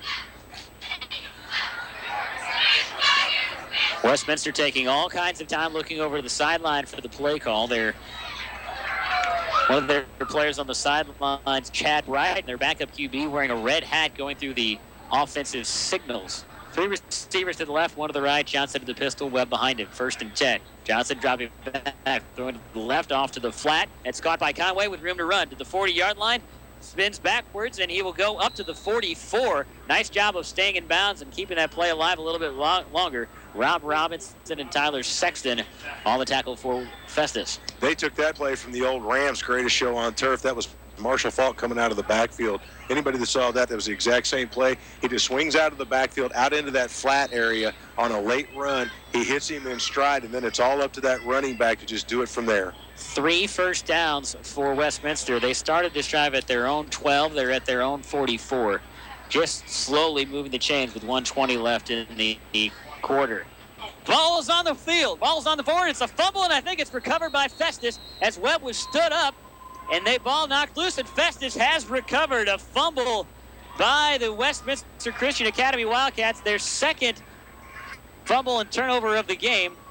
I missed who recovered it for Festus, but they get the ball back in Westminster territory. They've had some bright spots defensively. This time he got into the backfield, and just as they made the exchange, he comes in, textbook tackle, wraps up both arms so he can't tuck the ball away. It's loose. You stay on the man and bring him down to the ground. The next player comes in and puts it away and picks up the fumble for Festus, gives him great starting position. 43-yard line of Westminster is where Festus will start this game. This is the 2nd time that they have started in Westminster territory. First time they started in Westminster territory was at the Wildcat inside the 10. There's Johnson on the run. He'll keep it. He'll dive across the line of scrimmage for maybe half a yard. They started on the Westminster 21, but that resulted in a missed field goal. Missed opportunities for Festus tonight as we go under a minute to play left in the third quarter. They have these bright spots, nice drive, and then it just stalls on them. They can't put it all together into one drive at one time. 2nd and 10 for Festus. No gain on the play on the run by Jared Johnson. 1 receiver to the right, 1 to the left, 3 men in the backfield. Johnson dropping back, looking over the middle. Going to throw it, looking for a receiver, and it's incomplete. He was looking for number 28, Zach DeRoos. Number 6, Cameron Tucker made a dive to try and pick off the interception, but actually that was Josh Pottabaum, not Cameron Tucker. DeRoos ran a great route, ran down right between these split the safeties and found a seam out there. Jared Jarrett saw him, but unfortunately Jarrett got popped just as he was trying to throw the ball. It really didn't come out there with the zip he wanted. I think we're going to get a timeout called here by the officials. An official timeout brought to you by Culligan Water. For better water in every room, for everyone in your home, say, hey, Culligan man. Culligan Water, better, pure and simple. Culligan Water in Leadington, 431-3016. Third down and 10 for Festus from the Wildcat 43. It's where they started this drive. They have not been able to move the ball yet on this drive. Johnson, high snap. He takes it back, dropping back, looking deep. Going to throw it over the middle, and it's intercepted by number 6, Cameron Tucker. He's going to take it up the left side into Festus territory, out of bounds at the 40-yard line. Johnson gave him a pop as he went out. Also credit Tyler Sexton for the tackle, but another interception by Jarrett Johnson. Another takeaway by Westminster, and they have good field position with 17 seconds left in the third quarter. They tried to come back to that same play where they split right in between the two deep safeties of Westminster, and he just read it perfectly. He watched Jarrett the entire way and broke as soon as that ball came out of the hand. It was a very well-thrown ball with some zip on it, going right to the receiver.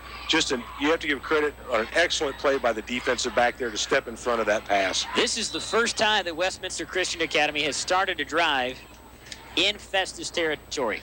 At the Tiger 38, first and 10. 3 receivers to the right, 1 to the left. Johnson in the pistol, dropping back, looking left, and a flag. They'll blow it dead. And that would be in the area of the legal procedure on the Westminster Christian Academy Wildcats. It's usually why they blow it dead. I believe that's the first penalty of the second half. I believe you're right. Illegal procedure on Westminster. That'll set them back 5 yards. Festus needs to keep their heads up right here and stay in the game, because the last 2 times they had illegal procedures, they came up with a monster play right after it.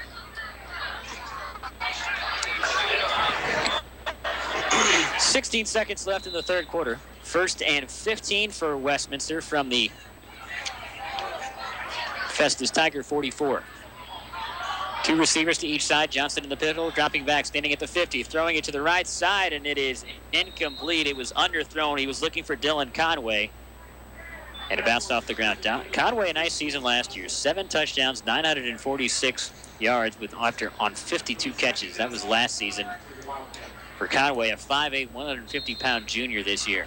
I think Logan Byerly got in there in the backfield this time, put some pressure on the quarterback. I think he might have gotten a hand on that ball or on the quarterback's arm on the release.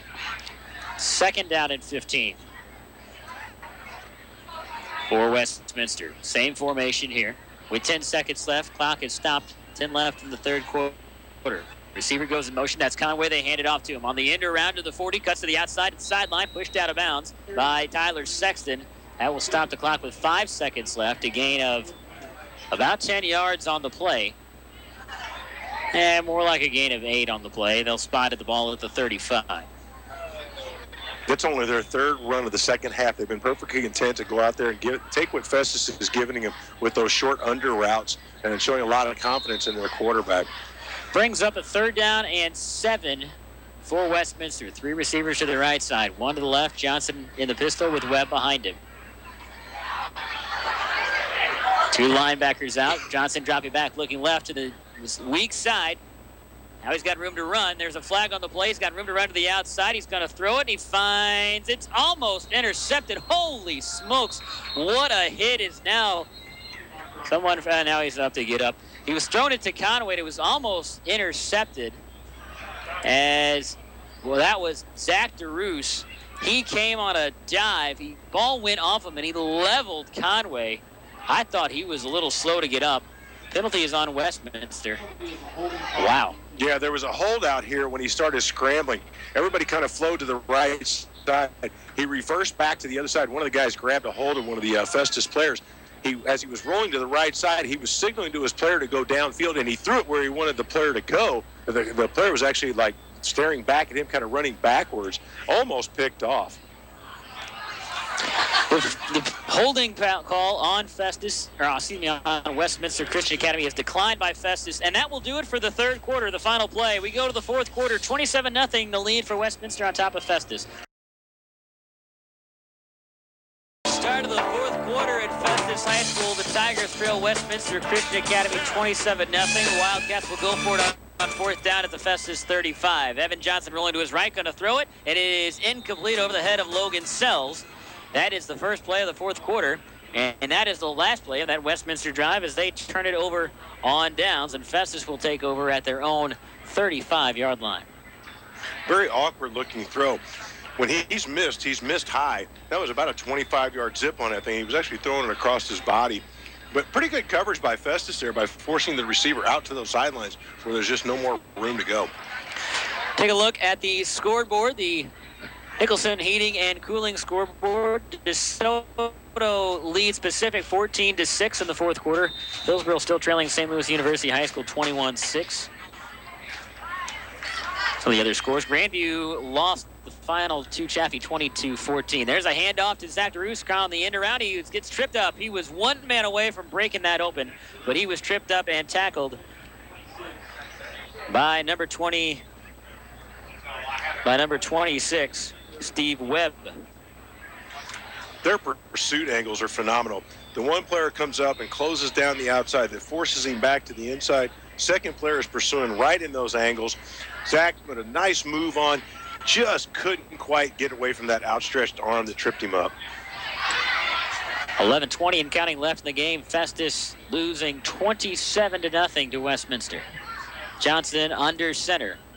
Man in motion is Perkins. They hand it off to Sexton up the middle, and he'll fall forward. Good run by Sexton. He moves the pile up to the 43-yard line. That's a gain of about 7 on the play. Bring up third down. Festus has gotten away from Tyler Sexton. He had a very nice first half. That's only a second run of the second half here where you pick it up 6 yards.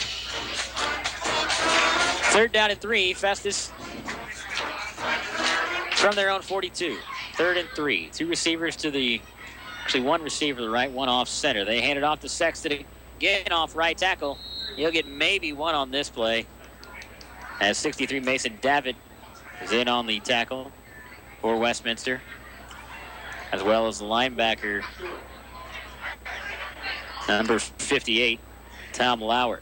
Same adjustments that they'd make in the first half. After Sexton, they get them for 6 or 7 yards right up the middle.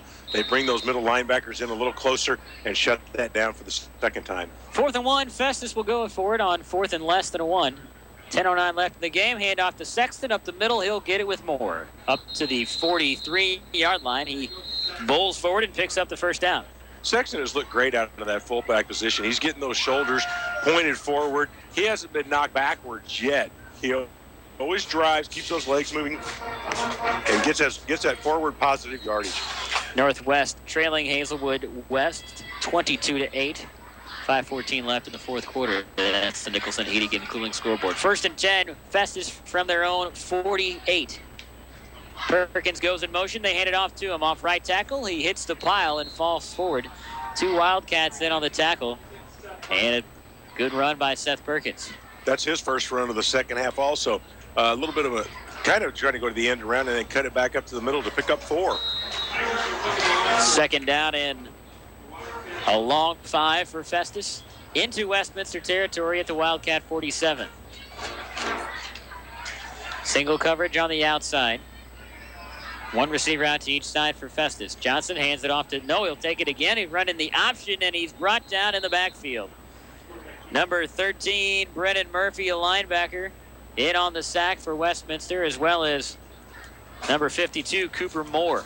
Not a bad idea by the Festus play callers. They started running Tyler Sexton up the middle again, so they tried to go to the option to get everybody to bite on it and step down, but unfortunately they didn't, and they closed 3 men down on the option and no place to go for Johnson. 8:49 and counting left in this game. Festus trailing 27-0, trying to get at least the score here. Johnson dropping back, looking over the left. Now he'll pull it down and run, and he won't get much. Westminster was on him quickly, and he gets maybe 1 yard on the play. I don't know if Westminster just got in the backfield that fast or if that was a design draw play that they were trying to pull off there. But he pulled that ball down awful quick and made the decision to go right away. 8:15 and counting left in the contest. Westminster pitching a shutout up 27-0. Festus just trying to get a score on the board. Johnson gets the defense to jump, did not go across. This is 4th down and 5. Festus already converted 1 4th down on this drive, and now we get a timeout called by the Festus Tigers, the Culligan Water timeout. Some of the other scores are final on the Nicholson scoreboard. Kennett leading Fredericktown 35-7 in the 4th quarter. Park Hill Central defeated Sullivan 52-14. That's a final.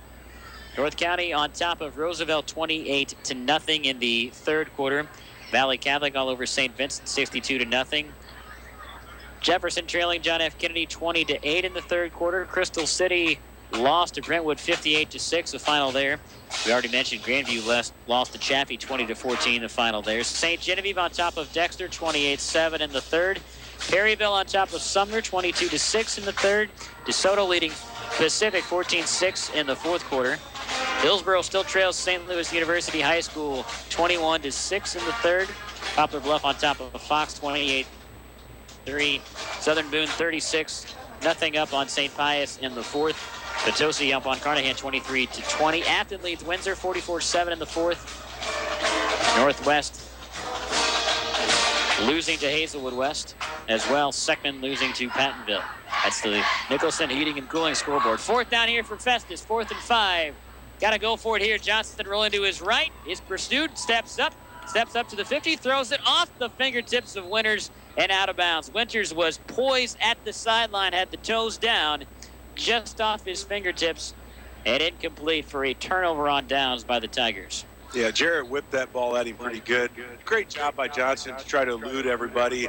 He had to dodge 2 people just to try to get that pass away.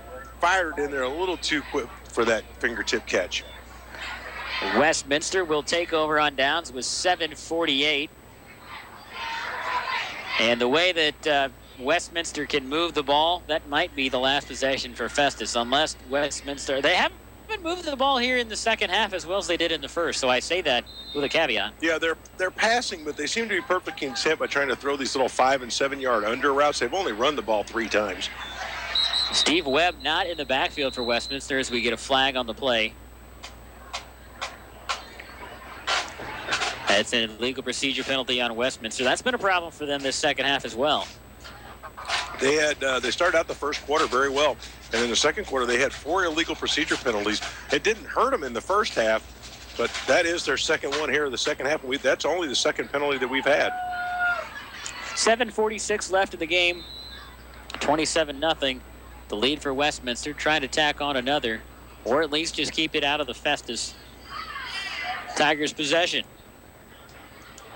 Two running backs in the backfield standing next to Johnson. They hand it off. This is to Cameron Tucker with room to run to the outside. He'll pick up a first down.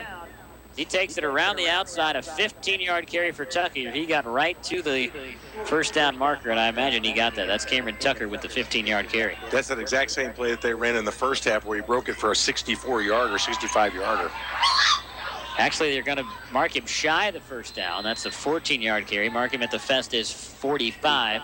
Second down and a yard and a half for Westminster. 2 receivers to the right. 1 to the left, the tight end, 2 men in the backfield.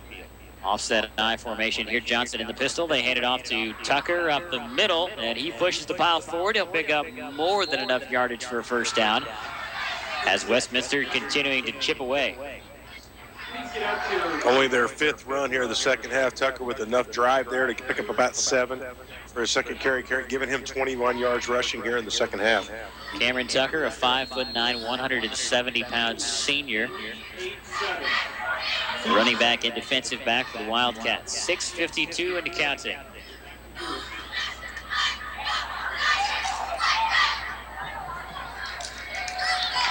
First and 10 Wildcats.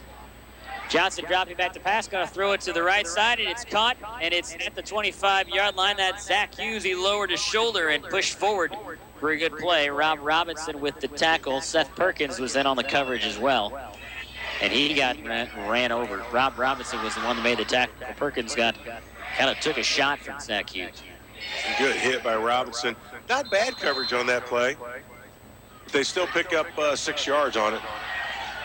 Second down and 5, Westminster from the Tiger 33, 6:08 with the clock running. Johnson, he'll hand it off right up the middle. No, he'll fake it, and he'll throw it, and he throws it to a wide open Dylan Conway on the left side. He picks up a first down up inside the 25-yard line of Festus for a first down. That was a well-designed play. He almost disappeared out there on that left side, and when he starts to roll out to his left, he just whips that ball right out to him in stride, picks up the first down. Substitution here for Westminster. Number 5, Levi Aldridge will check into the game.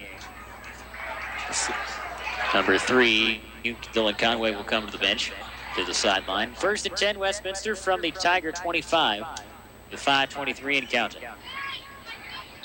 Johnson in the pistol, and I think we get a whistle and a timeout by Westminster.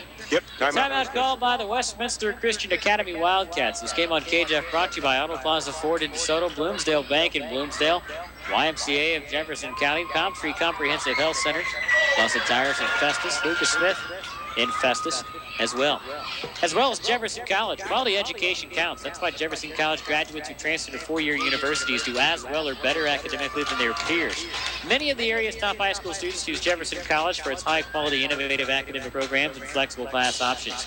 Discover the Jefferson College advantage. Call 636-481-3000 or visit jeffco.edu today. Coming up after the game, it will be the Presbyterian Manor of Farmington End Zone show. We will talk to each and every one of our regional radio listening area coaches as well. 5:19 left in the game. Our other games on KJF, the one on KREI has gone finals. Central beat Sullivan 52-14. Kennett leading Fredericktown 35-7 in the fourth quarter on J98 the boot. 1st and 10 Wildcats from the Tiger 25. Johnson in the pistol, and we get a whistle, and the play is blown dead. This fourth quarter has been a little more sloppy here. Really has. There's a little bit of focus. They seem to have taken the pedal off a little bit. I saw a Festus player jump, and I also saw a Westminster jump. So the hard count got both of them on that one. DeSoto recovered a fumble and took it in for a touchdown. They lead Pacific 26-6. They missed the extra point. A final at Fox High School. The Warriors fall to the Poplar Bluff Mules 33-3. Poplar Bluff's the Mules, right? Yes, sir. That's what I thought. Handoff up the middle to Tucker and nowhere to go. He's driven backwards. And he'll lose a couple yards after on the 1st and 15. But they keep the clock rolling with 5 minutes and counting left in the contest. 27-0 Westminster Christian Academy. And now we get an official timeout as I think we either get a broken chin strap or some kind of malfunction for a Festus defender. He'll walk off the field. That is Logan Byerly, number 85, the defensive lineman, a 6'3", 200-pound junior. So 2nd down and 17 for Westminster after the negative play. Need to get to the Festus 16-yard line. 2 receivers to the right, 1 to the left. Johnson in the pistol. And we get another flag. My goodness. I think this is just the lack of focus right now. You're up 27-0. First game of the year, you just lack a little focus for the Wildcats. It really is. That's four illegal procedure penalties here in the second half. Festus has no penalties, but it's just gotten sloppy now. That backs it up another 5, so it's 2nd and buy a ticket. Call it 22. Clock stopped with 4:36 left. 2 receivers to the right, 1 to the left. Johnston dropping back, throwing it to the left side. It's off the fingertips and incomplete. Zach DeRoos was the closest one to that when it hit the ground. He had a chance for an interception, but it dropped out of bounds. That'll bring up a 3rd and 22 with the clock stopped at 4:30. Evan Johnson, he really fires that ball.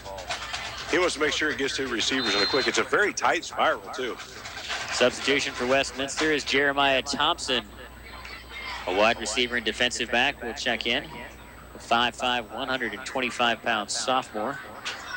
Westminster getting in some of their second teamers, up 27-0 with 4:30 left in the game. 3rd down and 22.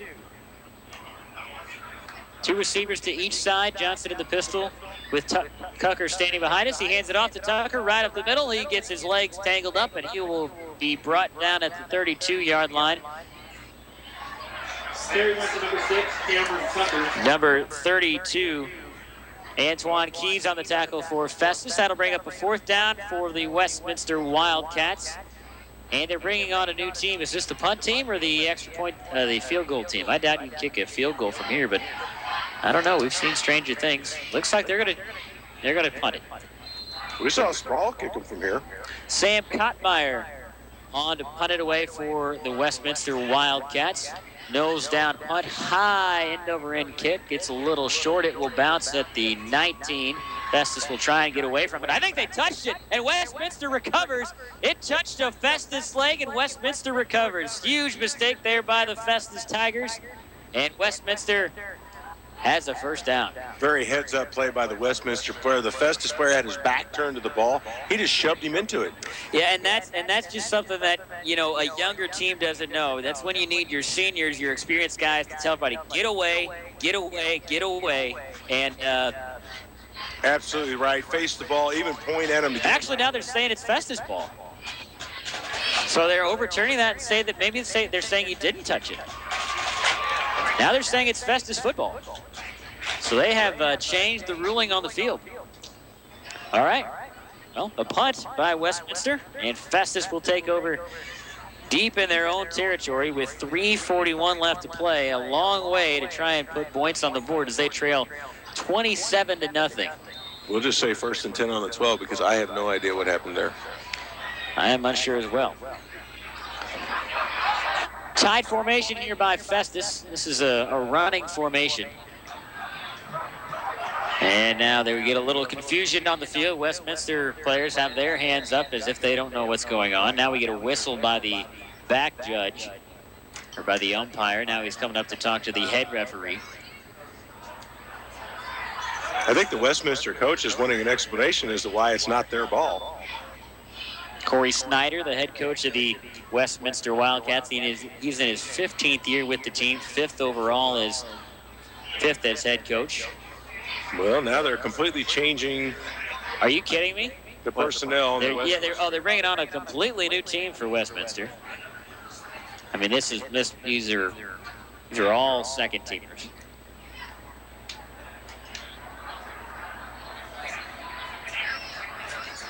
All right, I think the confusion is sorted out. 1st and 10 on the 12. I think these are 3rd-teamers for Westminster. 1st and 10 on the 12. Whatever it is, it's 1st and 10. One receiver to the right side. Actually, they've got a kind of 3-man bunch formation over there on the right side. Now a man goes in motion. They hand it off to Rob Robinson. He had all kinds of room on a misdirection play. He takes off. Will they catch him at the 40, at the 30, at the 20? First play of the drive. Festus is on the board. A huge run on a misdirection play by Rob Robinson, and Festus puts the ball in the end zone. 88-yard run for Mr. Robinson right there. Breaks away on the right side. It looked like 3 players had a shot at him. He matched their speed the entire way down the field. Punches it in for 6 after 88 yards. A bright spot for Festus.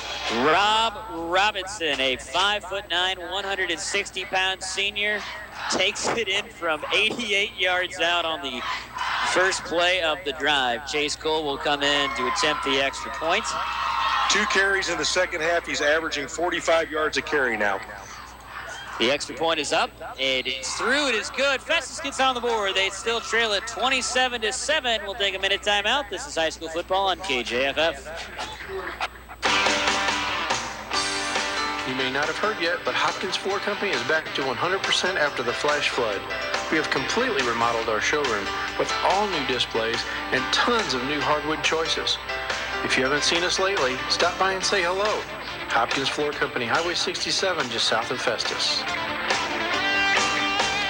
We've got what you want, we've got what you need. Your satisfaction is guaranteed.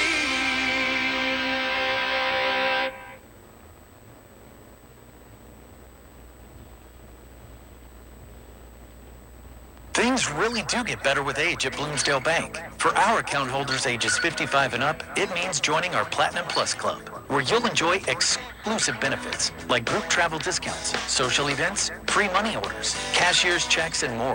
Just maintain a balance of $1,000 or more in an interest-bearing deposit account, and you're eligible. Now that's banking with benefits. Platinum Plus Club from Bloomsdale Bank. Connected to our customers since 1914. Member FDIC, Equal Housing Lender. Festus will kick it off, leading 27-7. A low kickoff. It will roll down to the 10-yard line and be fielded at the 8 by Dylan Conway. He reverses fields, taking it to the other side. At the hash mark, he's still going. Now they finally brought him down. He ran 20 yards, and that's a -2 on the return for Westminster Christian Academy. Tyler Doherty got down there for Festus, got a hand out, got a hold of his shirt by the shoulder pad, and just kind of whipped him around, sent him reeling backwards about 3 yards. Rob Robinson with an 88-yard touchdown run on the first play of the drive, that last one for Festus. And, Robinson got a little bit of playing time last year. Later in games when Festus was winning by a lot, Robinson got in on the field, and he was one of those guys, the new guys, the seniors expected to take over, and he showed it there.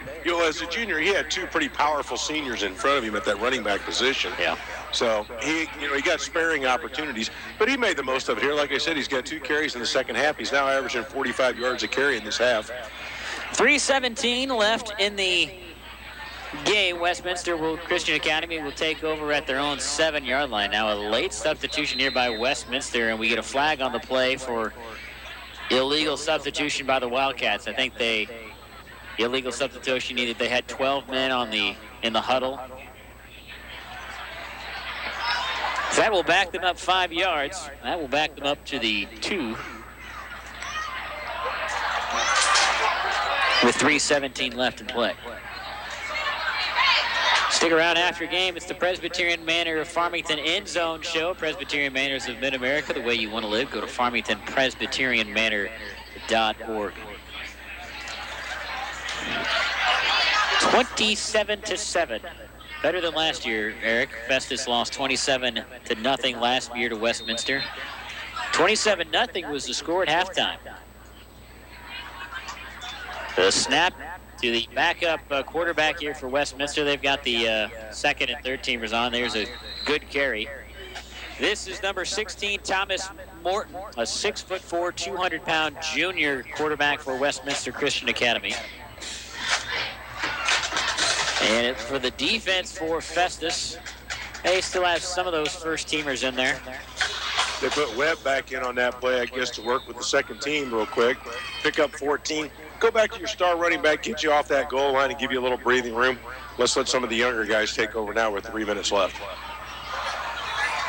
So Thomas Morton in at quarterback. He's working from the pistol.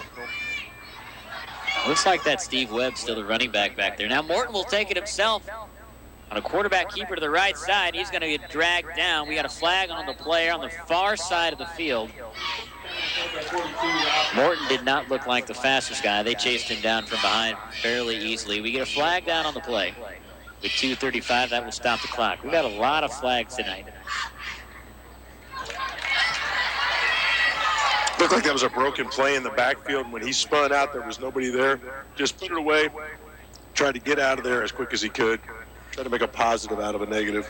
We welcome those of you joining us on J98 The Booch.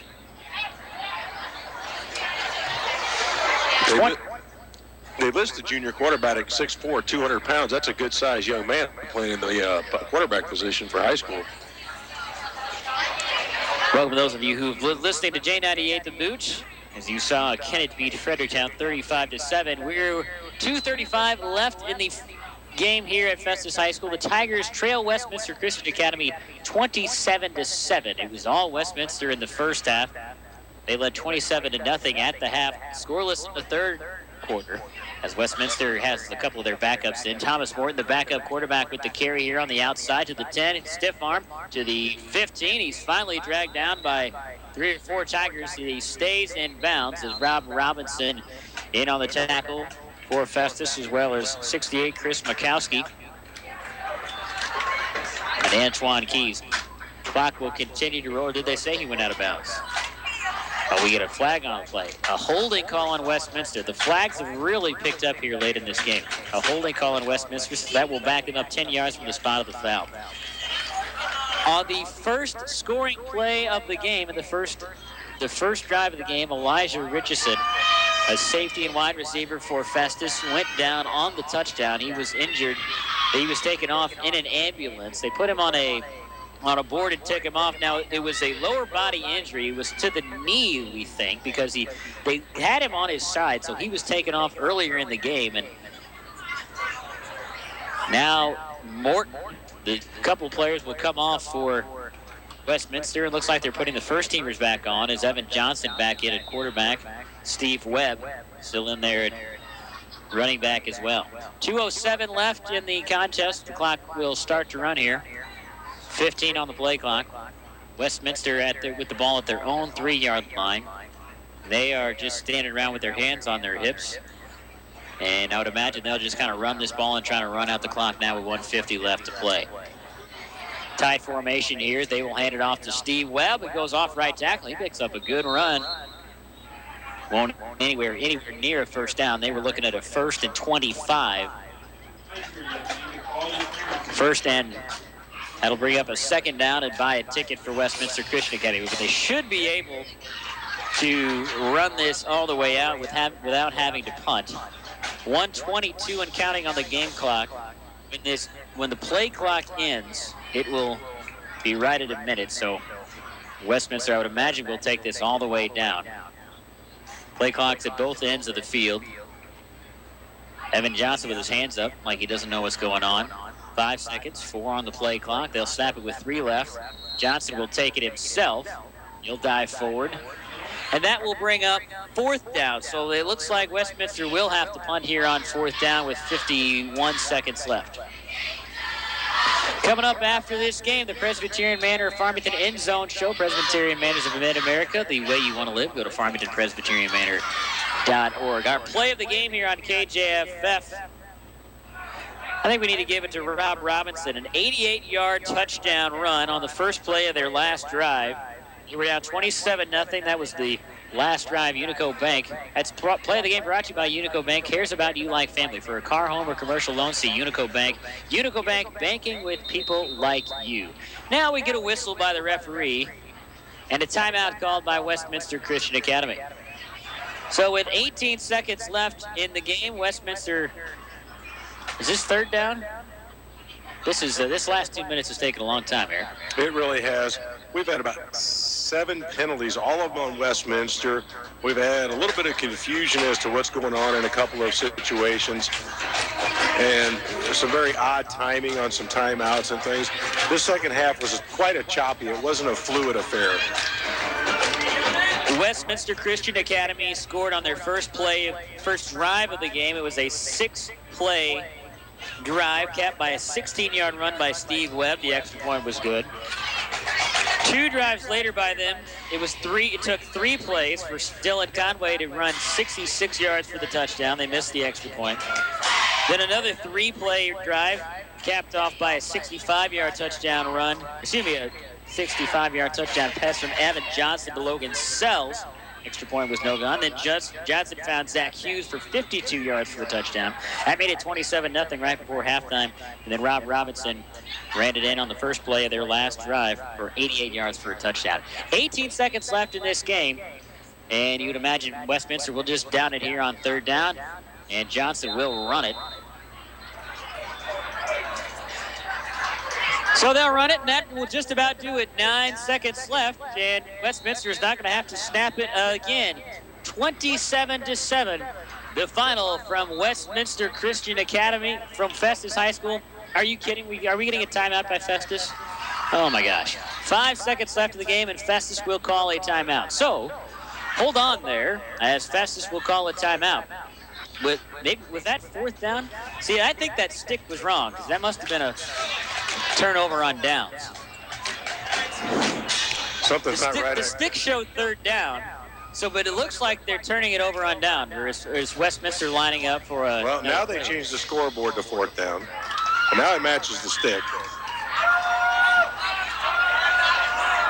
So it looks like Festus will be able to run one play here. They are out of timeouts. Or are they going to make Westminster punt? They're going to make Westminster punt. All right, so it is 4th down. Okay. It is 4th down. Westminster will come on and punt. Sam Kottmeyer will punt it deep. Back deep to receive it for Festus, Antoine Keys, and Zach DeRoos. There's the punt. It is a low, and it goes straight out of bounds. And that will do it, and that is how the game will end. 27-7, the final from Festus High School. The Tigers lose to Westminster Christian Academy.